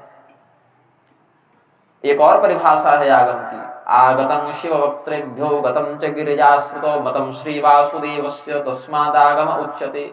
ऐसे ज्ञान जो ब्रह्मा के मुख से तो नहीं निकले सृष्टि के प्रारंभ में, किंतु भगवान शिव ने भगवती पार्वती को सुनाया और भगवान विष्णु ने उस ज्ञान का समर्थन किया। आगतं शिव वक्त्रेभ्यो, आ मतलब आया शिव जी के मुख से, गतम च गिरिजाश्रुतो, और गया कहाँ? पार्वती जी के कान में। शिव जी ने बोला तो मुंह से निकला, और पार्वती ने सुना तो उनके कान में गया। तो आ और ग, मतम श्री वासुदेवस्य, और वासुदेव भगवान नारायण के द्वारा उसको सम्मति प्रदान की गई। मतम तो म हो गया, तो आ ग म, इसका नाम पड़ गया। तो तंत्र शास्त्रों को आगम कहते हैं। तो गोस्वामी जी ने जो लिखा वह क्या है? पुराणों के द्वारा, निगम भूत वेदों के द्वारा, आगम भूत तंत्रों के द्वारा समर्थित है। बोले इतना ही नहीं, रामायणे निगदितं क्वचिदन्यतोपि, रामायण में जो बताया गया है वह भी हमने यहाँ पर लिखा, और कुछ इधर उधर से भी लिखा। इधर उधर से मतलब क्या? अन्य कवियों के द्वारा जो रचनाएं की गई थी, जैसे कालिदास, भवभूति इत्यादि जो पहले लिख चुके थे, और भी अन्य शास्त्रज्ञों के द्वारा जो बातें श्री रामचरित्र परक बताई गई थी अपनी अपनी परंपरा में, वहां से भी जो बातें शास्त्र सम्मत हैं हमने उनका आनयन कर लिया। रामायण क्या है? चरितं रघुनाथस्य शतकोटि प्रविस्तरम। ये जो श्री रामचंद्र जी का चरित्र है, रामचरित है, चरितं रघुनाथस्य, रघुनाथ जी का जो चरित्र है वह शतकोटि प्रविस्तरम 100 करोड़ श्लोकों में पहले लिखा गया था। 100 करोड़ श्लोकों में लिखा गया था। उसको जब देवताओं ने देखा, ऋषियों ने देखा, मनुष्यों ने देखा तो कहा ये हमें दे दो, ये हमें दे दो, ये हमें दे दो। छीना झपटी होने लगी तो किताब जो ग्रंथ जो है, किताब भी गलत ही शब्द निकल गया, पांडे जी टोक देंगे हमको। किताब है गुरु जी की, ग्रंथ है। बोलने में, व्यवहार में सरल भाषा बोलने के कारण ऐसी त्रुटियां हो जाती हैं। थोड़ा अच्छे से आप समझ पाए भाषा शैली को, इसीलिए कई बार थोड़ी अन्य भाषाओं के शब्दों का आश्रय लेना पड़ जाता है। तो ग्रंथ के पन्ने इधर उधर विदीर्ण होने लगे। शिव जी ने कहा ये क्या झगड़ा मचा रखे हो, लाओ मैं बढ़िया हिसाब कर देता हूँ। कितने श्लोक हैं? बोले महाराज 100 करोड़ हैं। बोले इसका विभाजन कर देते हैं। भगवान का चरित्र तो अनंत है, उसको बांट सकते नहीं हो। 100 करोड़ भी ले जाओगे तो ये नहीं कर सकते कि पूरा है, तो जिसको जितना मिल जाए उसको उतने में संतोष करना चाहिए। बोले महाराज आप ही बांट दीजिए। तो श्री रामचंद्र जी के उस दिव्य विस्तृत कथानक को शिव जी ने बांटना शुरू किया। 33 करोड़ तीनों लोकों में बांट दिए। तो बोले महाराज 1 करोड़ बच गया, उसको भी बांट दो। बोले बड़े लोभी हो तुम लोग, 1 करोड़ तो हमारे लिए छोड़ देते, 1%, 1 करोड़ भी बांटने का। बोले नहीं महाराज अभी और बढ़ सकता है, जरा हिसाब बढ़िया कीजिए। तो शिव जी ने कहा ठीक है, 33 लाख बांट दिया। 1 लाख। बोले अच्छा इतना मेरे पास छोड़ दो। बोले नहीं महाराज 1 लाख भी बहुत होता है, 1 लाख आप क्या कमीशन लीजिएगा, ये बांटने की बहुत होता है 1 लाख, इसको और बांटो जरा, हमें और राम कथा मिले। अच्छा राम कथा से मन नहीं भर रहा था, इसीलिए कहा और दो हमें, और दो हमें। भगवान ने कहा अच्छा चलो ठीक है और बांट देते हैं। तो उसको 1000 में फिर ले आए, पहले करोड़ में बांटे, फिर लाख में बांटे, फिर 1000 में, इकाई घटाते गए उसकी। फिर बचा 33 1000 बांट दिए तो 1000 श्लोक बच गए। 1000 श्लोक को फिर बांटे, 999 बांट दिए, 333 करके, तो 1 श्लोक बच गया। राम रामेति रामेति रमे रामे मनोरमे सहस्र नाम तत्तुल्यं राम नाम वरानने। ये श्लोक बच गया। बोले महाराज 1 श्लोक भी हमें मिल जाता किसी को। तीनों नाचने लगे, देवता मनुष्य राक्षस सब तीनों लोक वाले। बोले महाराज 1 श्लोक भी बड़ा गजब लग रहा है, इसको भी हमें ही बांट दो। शिव जी ने कहा कि देखो यद्यपि यह उचित तो नहीं, क्योंकि अब 1 ही श्लोक बचा है, लेकिन इसमें कुछ दिमाग लगा सकते हैं। ये है अनुष्टुप छंद का श्लोक। और अगर गिनोगे राम रामेति रामेति रमे रामे मनोरमे सहस्र नाम तत्तुल्यं राम नाम वरानने, तो 32 अक्षर होते हैं। 32 अक्षर होते हैं। 10 अक्षर तुम, 10 अक्षर तुम, 10 अक्षर तुम रख लो। 2 अक्षर बच गया जो पहला ही था राम। बोले महाराज इसका भी कुछ करो। बोले इसका तो कुछ नहीं होगा, मेरा त्रिशूल की ओर मेरा हाथ ज्यादा जा रहा है। अब अगर तुम लोगों ने इसको तोड़ने के लिए कहा तो अब मैं ये विभाजन छोड़ के त्रिशूल की ओर पता नहीं मेरा हाथ क्यों आकर्षित हो रहा है। बोले अब यहाँ से निकलो, जो मिट गया। बोले राम अखंड तत्व है भाई, उनको थोड़ी तोड़ सकते। वही एक राम तत्व को भगवान शिव ने अपने हृदय में स्थापित कर लिया। तो संपूर्ण 100 करोड़ श्लोकों में विभाजित जो रामायण है, उनमें जिस ऋषि को जितना भाग मिला, अपने अपने कथानक के आश्रय से उन्होंने उसका अपने अपने शिष्य प्रशिष्य की परंपरा में विस्तार किया। तो वाल्मीकि जी ने प्रधानता से जो आर्ष रामायण वाल्मीकि रामायण लिखी, उसमें प्रताप भानु का चरित्र नहीं है, पुष्प वाटिका का प्रसंग उस शैली में नहीं है, लेकिन अन्य जो अगस्त रामायण, रोमस रामायण इत्यादि, अगस्त रोमस के पास गए, वहां से इसका आनयन करके। यद्यपि उन रामायणों के रचयिता भी वाल्मीकि जी ही कहलाए, आनंद रामायण के अनुसार प्रधान रचना तो इनकी ही थी, लेकिन बाद में उन अंशों को उन ऋषियों ने ग्रहण किया, तो उनके नाम से वो रामायण आगे चल निकली। लेकिन सभी भगवान की कथाएं मान्य हैं, प्रामाणिक हैं, इसलिए भ्रम नहीं करना चाहिए कि उन्होंने ये नहीं लिखा तो इन्होंने अपने मन से कैसे कल्पना कर दी। नहीं, गोस्वामी जी ने संपूर्ण रामचरितमानस को लिखने के लिए लगभग 250 से अधिक रामायणों का आश्रय लिया है, अलग अलग संहिता रामायण मिला के। हम लोग कितने पढ़े हैं? मैं व्यक्तिगत रूप से लगभग 28-29 तक पहुंचा हूं अभी। तब जाकर संतुष्टि कुछ हो जाती कि चलो संपूर्ण शास्त्रों के एक एक शब्द अक्षरशः सत्य हैं, पूर्ण हैं, कल्याणकारी हैं। यदि हम कुछ नहीं समझ पा रहे हैं तो हमारी बुद्धि कमजोर है, ग्रंथ में कोई कमजोरी नहीं है। तो यह कहा गोस्वामी जी ने पुराण से, वेद से, तंत्र से, रामायण से और भी अन्य कुछ जो धर्मशास्त्र हैं जहाँ पर भगवान का चरित्र वर्णित है, जो शास्त्र सम्मत बातें हैं, उसका हमने आनयन करके इस रामचरितमानस में रख दिया। नाना पुराण निगमागम सम्मतम यत्, क्यों इतना परिश्रम किया? स्वांतः सुखाय, कल हम कह भी रहे थे बरेली में, इस विषय पर हमने कहा अपने सुख के लिए किया गोस्वामी जी ने इतना परिश्रम। कोई स्वार्थ नहीं था उनका कि हमारा बहुत नाम हो जाए, हमारे बड़े चेले बन जाएं, या हमें इतिहास में बढ़िया विद्वान के रूप से याद किया जाए, या हम कुछ बढ़िया पैसा कमा लें, ऐसा नहीं। हमें यह शरीर मिला, हमारे माध्यम से भगवान की सेवा हो, यह जो स्वांतः सुख होगा उसके लिए गोस्वामी जी ने यह लिखा। और भाषा निबद्ध मति मंजुल मातनोति, मनोहर सरल सुगम भाषा में इसको लिखा। हालांकि गोस्वामी जी ने अपने स्तर से जिसको सुगम मानकर लिखा वो भी जन सामान्य के लिए दुर्गम ही है। एक एक चौपाई पर यहाँ झगड़े हो जा रहे हैं। गोस्वामी जी ने जो लिखा उसके लिए जिम्मेदार है, जो आपने समझा उसके लिए वो जिम्मेदार नहीं है ना। तो गोस्वामी जी ने अपने स्तर से सोचा होगा कि चलो इतना लिखने पर तो ये समझ ही जाएंगे। उनको क्या पता था 500 साल के बाद और भी विशाल सिंह वाले बैल पैदा होने वाले हैं, तो इतने सरल भाषा में भी अर्थ का अनर्थ करने बैठ जाएंगे। तो गोस्वामी जी ने अपने स्तर से सोचा होगा कि चलो ये तो सरल ही है।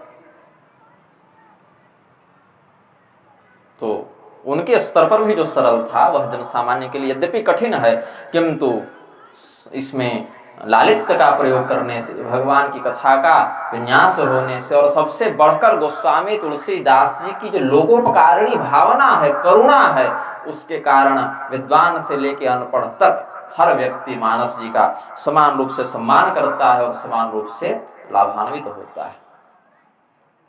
अब हम प्रधान कथानक पर चलते हैं।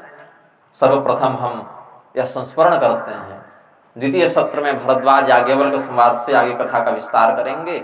2 प्रकार के प्रयागों का वर्णन गोस्वामी जी ने किया है, जिसमें आध्यात्मिक प्रयाग का वर्णन हम अभी करेंगे, और भौतिक प्रयाग में याज्ञवल्क्य भरद्वाज संवाद का आश्रय लेकर फिर श्री राम कथा का विस्तार द्वितीय सत्र से करेंगे। तो अभी आध्यात्मिक प्रयाग का मंगलाचरण के ही प्रसंग में वर्णन करते हैं।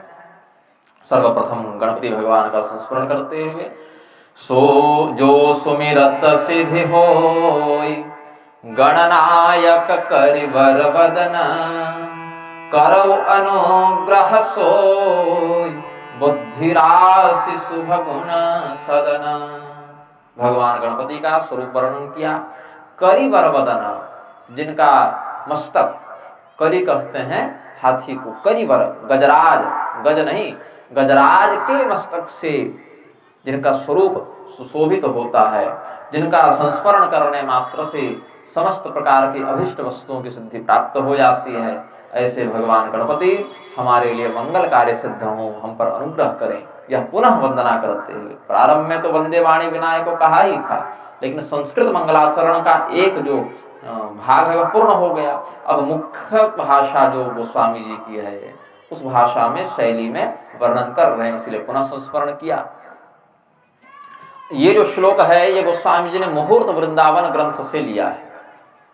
मुहूर्त वृंदावन ग्रंथ में यही भाव संस्कृत श्लोक में है, गोस्वामी जी ने इसको अपनी भाषा में हमारे लिए लिख दिया। अब पता तो हम मुहूर्त वृंदावन पढ़ने से रहे, हम तो समझते हैं कि नाम भी लोग नहीं सुने, लेकिन उस ज्ञान को गोस्वामी जी ने लिख दिया। तो भले हमें पता नहीं कि ये सब्जी किस खेत में उगी थी, लेकिन खाकर बड़ा आनंद आया महाराज। आगे, मूकं करोति वाचालं पंगुं लंघयते गिरिं यत्कृपातमहं वंदे परमानंद माधवम। इतनी संस्कृत न समझ पाओ कि जिनकी कृपा से गूंगा भी अत्यंत सुघड़ वक्ता हो जाता है, लंगड़ा भी इतना प्रभावशाली धावक हो जाता है कि पहाड़ पर चढ़ जाए। ऐसे अत्यंत कृपाशील भगवान का हम संस्मरण करते हैं, हम प्रणाम करते हैं उनको, जिनके कृपा कटाक्ष से समस्त पाप समूहों का नाश हो जाता है। तो जन सामान्य तो समझेगा नहीं, मूकं करोति वाचालं पंगुं लंघयते गिरिं। तो गोस्वामी जी ने कह दिया मूक होई वाचाल, पंगु चढ़ई गिरिवर गहन, जासु कृपा सो दयाल, द्रव सकल कलिमल दहन। भगवान श्री रामचंद्र जी के दिव्य स्वरूप का संस्मरण करते हुए गोस्वामी जी ने आगे अपने गुरुजनों का संस्मरण किया। गुरुजनों का संस्मरण अत्यंत आवश्यक होता है। शास्त्र में गुरुजनों में और भगवान में भेद करने का निषेध है। हमारे जो गुरु हैं सदगुरु, ये नहीं कि कोई भी व्यक्ति टीवी पर आ गया, उसके पीछे लाखों की भीड़ चल रही तो गुरु मान लिए। जितनी भीड़ टीवी पर आने वाले धर्म विक्रेताओं के पीछे जा रही है, उससे कहीं अधिक भीड़ रावण कुंभकर्ण के यहाँ बर्तन धोने में लगी हुई थी। वो रात को जो अभक्ष का भक्षण करके अपने प्लेट रख देते थे ना, उसको धोने के लिए इनसे अधिक भीड़ लगी हुई थी। इनके जितने चेले नहीं होंगे उससे ज्यादा तो वहां तेल मालिश करने के लिए लोग बैठे हुए थे राक्षसों के। तो भीड़ बढ़ जाने से कोई मार्ग धर्म का नहीं हो जाता। तत्व जो है वह अकेला भी रहे तो कल्याणकारी होता है। तो अपने धर्मनिष्ठ धर्म सम्मत आचरण में प्रवृत्त, धर्म सिद्धांतों को शास्त्रीय दृष्टि से समझने वाले, विवेक से संपन्न गुरु और भगवान में भेद नहीं देखा जाता। इसीलिए सद्गुरुदेव भगवान इस प्रकार से संबोधन भी परंपरा में प्राप्त होता है। वह क्या है तत्व जिसके कारण हम गुरु को इतना महिमावान मानते हैं? उनके अंदर ऐसा क्या है कि हम समझते हैं कि गुरु और भगवान में भेद नहीं? तो कहते हैं श्री गुरु पद नख मणिगण ज्योति, श्री गुरु पद नख मणिगण ज्योति, सुमिरत दिव्य दृष्टि होती, सुमिरत दिव्य दृष्टि होती। गुरु जी के चरण कमलों में, उनके चरण कमलों के उज्ज्वल नखमणि चंद्रिका में इतना प्रभाव है, इतना प्रकाश है, उसका संस्मरण करने मात्र से हमारे हृदय में दिव्य दृष्टि का उदय हो जाता है। दिव्य दृष्टि क्यों आवश्यक है? भगवान श्री कृष्ण महाभारत के युद्ध से पहले ही अर्जुन के पास आ गए थे। युद्ध की सारी योजना, सारी रणनीति साथ में बैठकर भगवान ने पांडवों के साथ निर्धारित की थी। एक सामान्य आकृति में चमड़े की आंख से जितना देखा जा सकता है, भगवान को पांडव देख भी रहे थे, उनसे वैसा व्यवहार भी कर रहे थे। लेकिन भगवान का जो वास्तविक वैभव है, विश्व रूप में जो दिखा, संपूर्ण विश्व में भगवान नारायण ही प्रतिष्ठित हैं, ऐसा विश्व रूप अर्जुन नहीं देख पा रहे थे। तो भगवान ने कहा न तुमाम शक्य से द्रष्टु मनेनैव स्वचक्षुषा, दिव्यं ददामि ते चक्षुः पश्य मे योगमैश्वरम्। हे अर्जुन, तुम अपनी ओर से प्रयास कर भी लो तो अपने बल से मेरा दर्शन नहीं कर पाओगे। इन चमड़े की आंखों से तुम मुझे नहीं देख पाओगे। क्यों? वेद भगवान ने क्या कहा है? यच्चक्षुषा न पश्यति येन चक्षुंषि पश्यति तदेव ब्रह्मत्वं विद्धि नेदं यदिदमुपासते। इसी को आगे जहां तक गो और गोचर की गति है, वाणी इंद्रियों की गति है, वो सब ब्रह्म नहीं माया है। सो सब माया जाने भाई। भगवान के दिव्य स्वरूप को देखने के लिए इन चमड़े की आंखों में पर्याप्त शक्ति नहीं है। हम इन चमड़े के आंखों से परमात्मा को नहीं देख सकते। परमात्मा को यदि कुछ देखना हो तो इन चमड़े की आंखों की आवश्यकता उन्हें नहीं है, क्योंकि भगवान की शक्ति से ही इन आंखों में देखने की शक्ति आई है, ऐसा वेद भगवान ने कहा। हम इन आंखों से भगवान को नहीं देख सकते, क्योंकि भगवान की शक्ति से ही इन आंखों में देखने की शक्ति आई है। और भगवान को यदि कुछ देखना हो तो उन्हें आंखों की आवश्यकता भी नहीं है। हमें आवश्यकता है देखने के लिए, भगवान को आवश्यकता नहीं है। और हम जब भगवान को देखना चाहें तो क्या होगा? असफल हो जाएंगे। तो कहने लगेंगे कि भगवान होते ही नहीं। नास्तिक बुद्धि अगर हो जाए तो क्या कहेंगे? भगवान होते ही नहीं। हमें बुखार हो गया, हम चले गए डॉक्टर के पास, उदाहरण बता रहा हूं, सही घटना नहीं है, उदाहरण स्वरूप यदि हम पीड़ित हो गए ज्वर से, चिकित्सक के पास चले गए, चिकित्सक ने कहा भाई तुम्हारा तो खून जांचना पड़ेगा, ब्लड टेस्ट करना पड़ेगा, तो हमने अपना खून दे दिया, भाई करो जांच, क्या करोगे? उसने बता दिया आपको मलेरिया है। हमने कहा मलेरिया क्या होता है? बोले कि खून में कुछ विषाणु व्याप्त हो जाते हैं, मलेरिया के जो बैक्टीरिया वायरस हैं वो सब हो जाते हैं, उससे रोग हो जाता है। हमने कहा जरा दिखाओ कैसे दिखता है, तो हमने प्रयास किया तो नहीं दिखा कुछ। बोले तुम्हारे खून को भी देखता हूं, वो है ना फिल्म, इसका भी खून लाल, उसका भी खून लाल, भैया लाल तो कुत्ते का भी खून है तो जाके चढ़ा दो। यहाँ तो बाप बेटा का खून मैच नहीं होता, तो नहीं चढ़ाने का नियम है। क्यों? लाल रंग देखकर धर्म के सिद्धांतों पर जो आक्षेप करते हैं, सबई का खून लाल तो सबई वही, ऐसा नहीं होना चाहिए ना। खून तो कुत्ते गधे घोड़े का भी लाल है, तो उसका नहीं ना लगा देंगे। तो भगवान का दर्शन करना उसी प्रकार से संभव नहीं जिस प्रकार से हम अपने ही खून में वास करने वाले नानाविध कीटाणुओं को नहीं देख पाते। इन क्षुद्र जीवों को देखने के लिए जैसे हमें सूक्ष्मदर्शी यंत्र को लगाना पड़ता है, यहाँ तक जो हमारी क्षमता है वही बाधित हो जाती, कीड़ा मकोड़ा ढंग से देखने की औकात नहीं है हमारी, तो जो दिव्यतम परम पुरुष नारायण है उनका दर्शन कैसे हो पाएगा? सामान्य से सामान्य, जिसकी बुद्धि जिसकी शक्ति हमसे बहुत नीचे है, ऐसे कीड़े मकोड़े को भी हम सामान्यतया नहीं देख पाते, अपितु साधन के माध्यम से हम दर्शन करते हैं। तो दिव्य दृष्टि के माध्यम से जब वह हृदय में ज्ञान का प्रकाश उदित होता है, उस ज्ञान के माध्यम से हम उस परमात्मा का दर्शन कर पाते हैं। वह ज्ञान कैसे प्राप्त होता है? सदगुरु के चरण कमलों का संस्मरण करने से प्राप्त होता है। बोले और कोई उदाहरण? बोले देते हैं, अभी तो ग्रंथ लिखना शुरू किए हैं, अभी खत्म कहाँ किए हैं, उदाहरण भरे पड़े हैं। यथा सुवंजन अंजितृग साधक सिद्ध सुजान, कौतुक देखत शैल बना भूतल भूरि निधान। बहुत से ऐसे सिद्ध साधक जन होते हैं जिनको पता होता है कि भूमि के अंदर कहाँ कितनी मात्रा में क्या तत्व छिपा हुआ है। गड़ा धन जो निकालते हैं, निधि प्रदीप, सिद्ध नागार्जुन तंत्र इत्यादि में ये सब विद्याएं मिलती हैं। ये सब ग्रंथों में सिद्ध नागार्जुन तंत्र में, निधि प्रदीप में, मंत्र महारणवादि में ये सब विद्याएं हैं सुरक्षित लिपिबद्ध रूप से। फिर जिन साधकों ने सिद्ध करके रखा है उनके माध्यम से उसकी सिद्धि अन्य योग्य शिष्य भी प्राप्त कर लेते हैं। तो जो व्यक्ति निधि दर्शन शक्ति से युक्त है, जमीन के अंदर कहाँ सोना गड़ा है, चांदी गड़ा है, या किस तत्व की धातु की खान है, बाहर से ही बता देता है। उसने क्या किया है? जैसे हम काजल लगाते हैं, अंजन लगाते हैं, सुरमा लगाते हैं अपने नेत्रों में, वैसे ही मंत्र की शक्ति से संपन्न अंजन को वह लगाता है और देख लेता है। वैसे ज्ञान रूपी अंजन से जब यह दृष्टि युक्त हो जाती है, वह ज्ञान रूपी अंजन का कार्य सद्गुरु के चरणों का रज करता है, तब हमें भी यह जो भौतिक दृष्टि की सीमा है उसमें बंधना नहीं पड़ता। ये दृष्टि की सीमा परमात्मा तक स्वयं पहुंच जाती है। ऐसा गोस्वामी जी ने भाव वर्णन किया। फिर आध्यात्मिक प्रयाग का वर्णन करते हैं।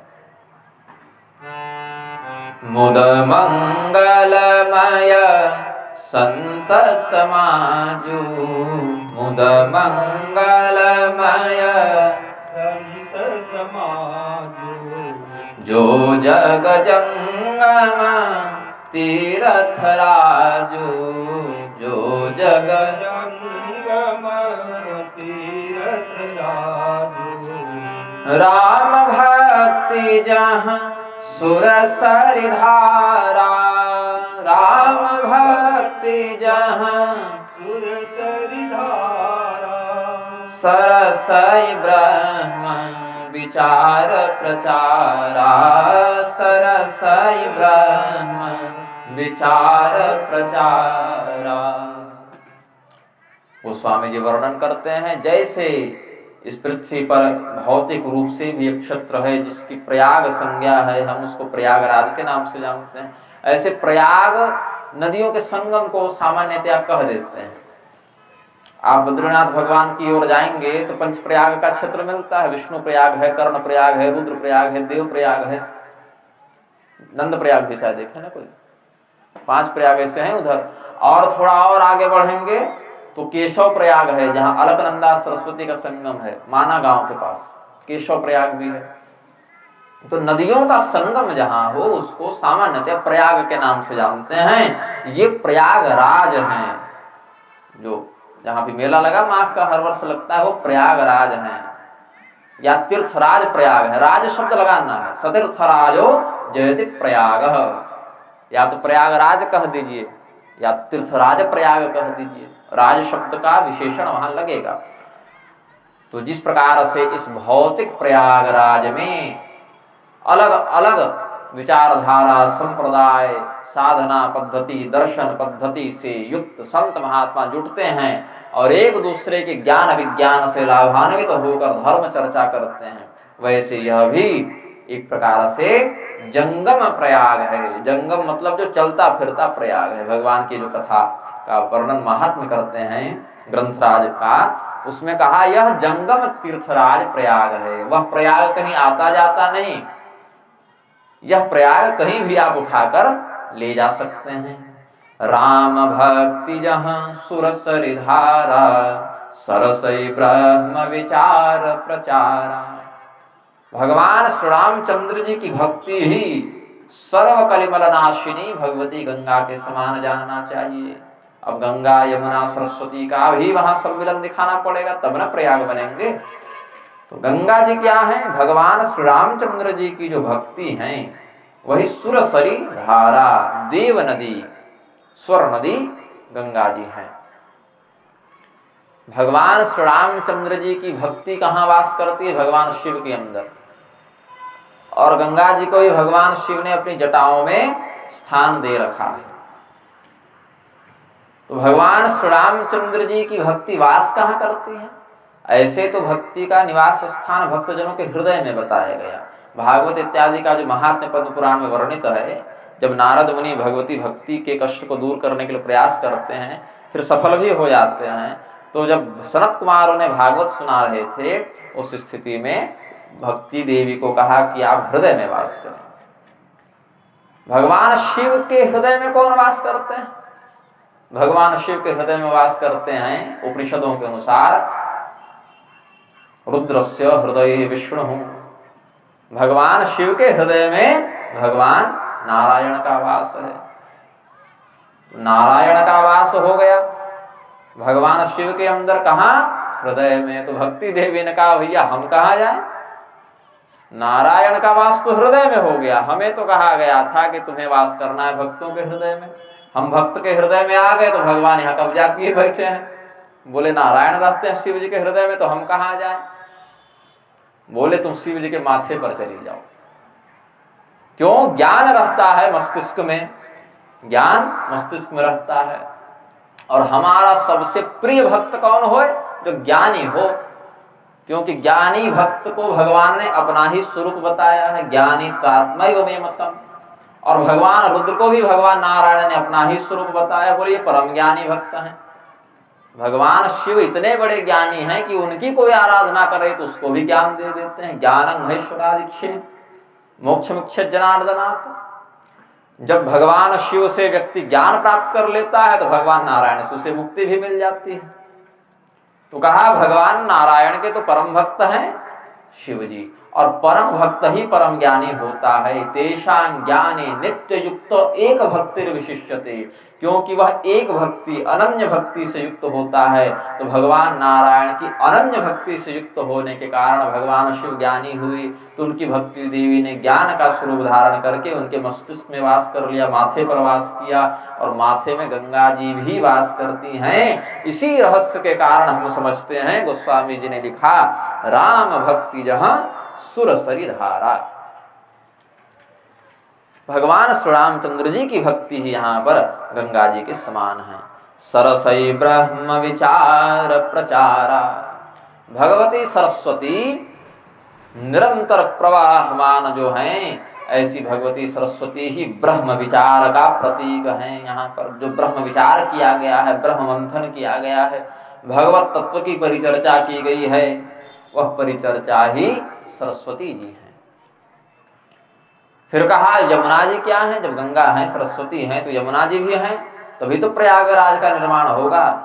फिर गोस्वामी जी वर्णन करते हैं, विधि निषेधमय कलिमल हरणी, विधि निषेधमय कलिमल हरणी, कर्म कथा रवि नंदन बरनी, कर्म कथा रवि नंदन बरनी, हरिहर कथा विराजत बेनी, हरिहर कथा विराजत बेनी, सुनत सकल मुद मंगल देनी, सुनत सकल मंगल देनी, विधि निषेधमय कलिमल हरणी। इस कलियुग में जो पाप वास करता है, इस कलियुग में जो गंदगी वास करती है, ऐसे कलिमल का नाश करने के लिए आवश्यक है कि व्यक्ति यह जाने कि क्या उचित है, क्या अनुचित है, क्या कर्तव्य है, क्या अकर्तव्य है। तस्मात् शास्त्रं प्रमाणं ते कार्याकार्य व्यवस्थितौ। क्या हमें करना है और क्या हमें नहीं करना है, इसमें कौन प्रमाण है? शास्त्र प्रमाण है। अपने मन से हम नहीं सोच सकते कि ये सही है और ये गलत है। फिर सोमः सूर्यो यमः कालो महाभूतानि पंचच, सूर्य, चंद्रमा, यमराज, काल, आकाश, वायु, अग्नि, जल और पृथ्वी, ये 9 तत्व जो हैं वे जीव के शुभ और अशुभ कर्मों के साक्षी हैं, उनके गवाह हैं। तो प्रथम साक्षी कौन है? जगत साक्षी भगवान सूर्य, और सूर्य पुत्री भगवती कालिंदी, भगवती यमुना, रविनंदिनी भगवती यमुना किसका स्वरूप है? जो विधि और निषेध है, क्या उचित क्या अनुचित, इसका जो विवेचन किया गया उसी का स्वरूप है। क्योंकि जो सब देख रहा है उसे कुछ नहीं छिपा, तो वही बताएगा ना, तुमने ये सही किया, तुमने ये गलत किया, इसको ऐसे करना था, इसको ऐसे करना था। तो विधि और निषेध में जो है ज्ञान, विवेक, कर्तव्य विवेकस्य विभाजिका बुद्ध्यानां पंडा शास्ति यस्मिन् सैव पंडितः। जो कर्तव्य और अकर्तव्य के मध्य, धर्म और अधर्म के मध्य, उचित और अनुचित के मध्य भेद करने का विवेक है, उसी विवेक बुद्धि को पंडा कहते हैं। वह पंडा नाम वाली विवेक बुद्धि जिसमें रहती है उसको पंडित कहते हैं। तो विधि निषेध से युक्त जो इस शास्त्र में वर्णित बातें हैं, उनको तुम यमुना जी का स्वरूप जानो, यह गोस्वामी जी का भाव बना। बोले कि फिर वेणी, 2 नदियों के मध्य में स्थान भी होता है। 2 नदियां एक जगह मिली तो एक बीच में स्थान का उन्होंने निर्माण किया, जिधर से 2 धाराएं बहकर आई तो बीच में एक अवकाश बना। तो गंगा यमुना के मध्य, यमुना सरस्वती के मध्य और सरस्वती गंगा के मध्य, ये 3 वेणियां बनती हैं। इसमें अब तो 2 ही वेणी दिखने को मिलती है कलयुग में। सरस्वती की वेणी का तो लोप हो गया ना, 2 ही वेणी बनती हैं। तो अब ये 2 वेणियां किसका प्रतीक है? हरिहर कथा विराजति वेणी। एक को भगवान शिव की कथा का और एक को भगवान नारायण की कथा का, हरिहर कथा। तीसरी वेणी जो सरस्वती वाली थी, सरसई ब्रह्म विचार प्रचारा, वह लुप्त है, गुप्त है, बाहर से देखने में दिखती नहीं है। उसके लिए ज्ञान बुद्धि से अंदर अवगाहन करना पड़ेगा, तब उसका साक्षात्कार होता है। भगवान विष्णु और भगवान नारायण की वेणी, भगवान शिव की वेणी प्रत्यक्ष है। हरिहर कथा विराजति वेणी।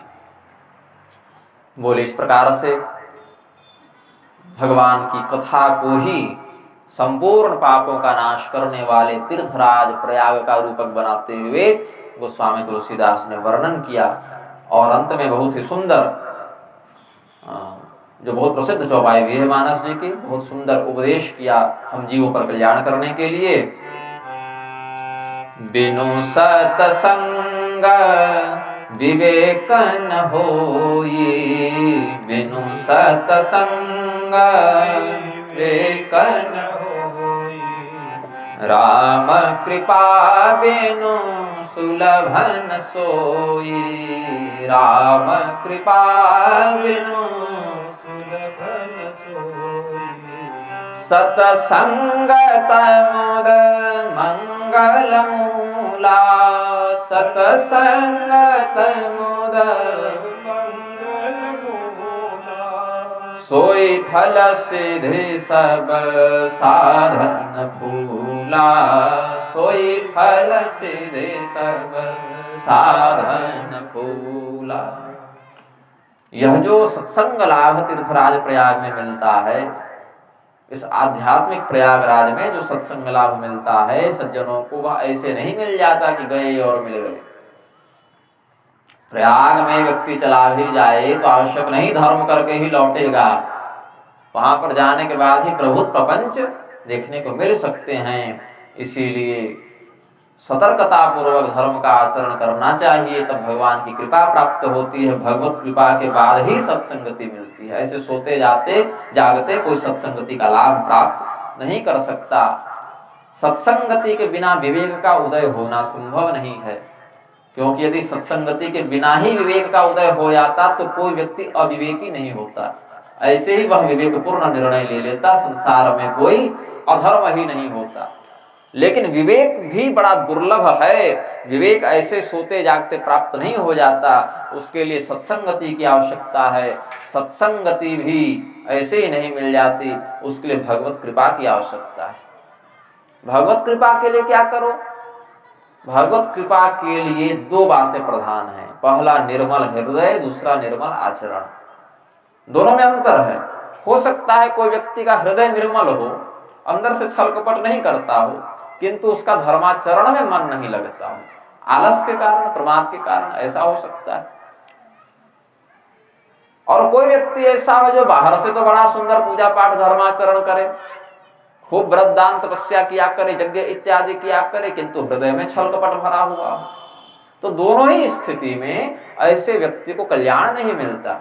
आचरण और हृदय दोनों में निर्मलता हो जाएगी, तब भगवान श्री रामचंद्र जी की कृपा प्राप्त हो जाएगी। जब वह कृपा प्राप्त हो जाएगी तब वह कृपा सत्संगति के रूप में फलित होगी। वह सत्संगति विवेक को जन्म देगा, और जिसके पास विवेक आ गया, जिसके पास संत जनों की संगति की कृपा प्राप्त हो गई, यह समझना चाहिए कि उस व्यक्ति ने संपूर्ण प्रकार के सिद्धियों को प्राप्त कर लिया, उसके लिए कुछ भी अप्राप्य नहीं रहा।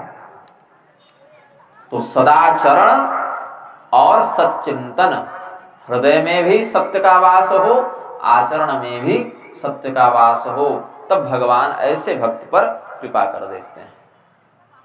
हो सकता है आचरण में कुछ कमी रह जाए, तो भी अपनी क्षमता की सर्वोच्च सीमा पर्यंत व्यक्ति को धर्माचरण करते रहना चाहिए, क्योंकि स्वल्पमप्यस्य धर्मस्य त्रायते महतो भयात्।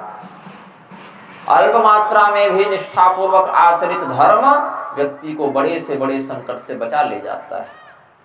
श्रुति स्मृति ममये वाग्ये यस्ता मुल्लंघ्य वर्तते आज्ञा भंगी ममद्देशी मद्भक्तोपि न वैष्णवः।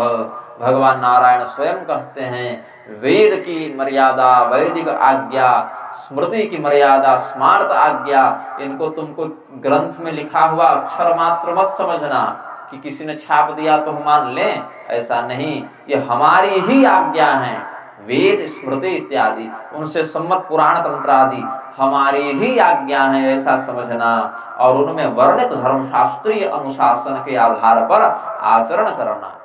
यदि मेरा भजन तो बहुत करते हो, किंतु वेद स्मृति इत्यादि की आज्ञा की अवहेलना करते रहते हो, तो भक्ति करते भी रहोगे तो वह मैं स्वीकार नहीं करूंगा उस रीति से।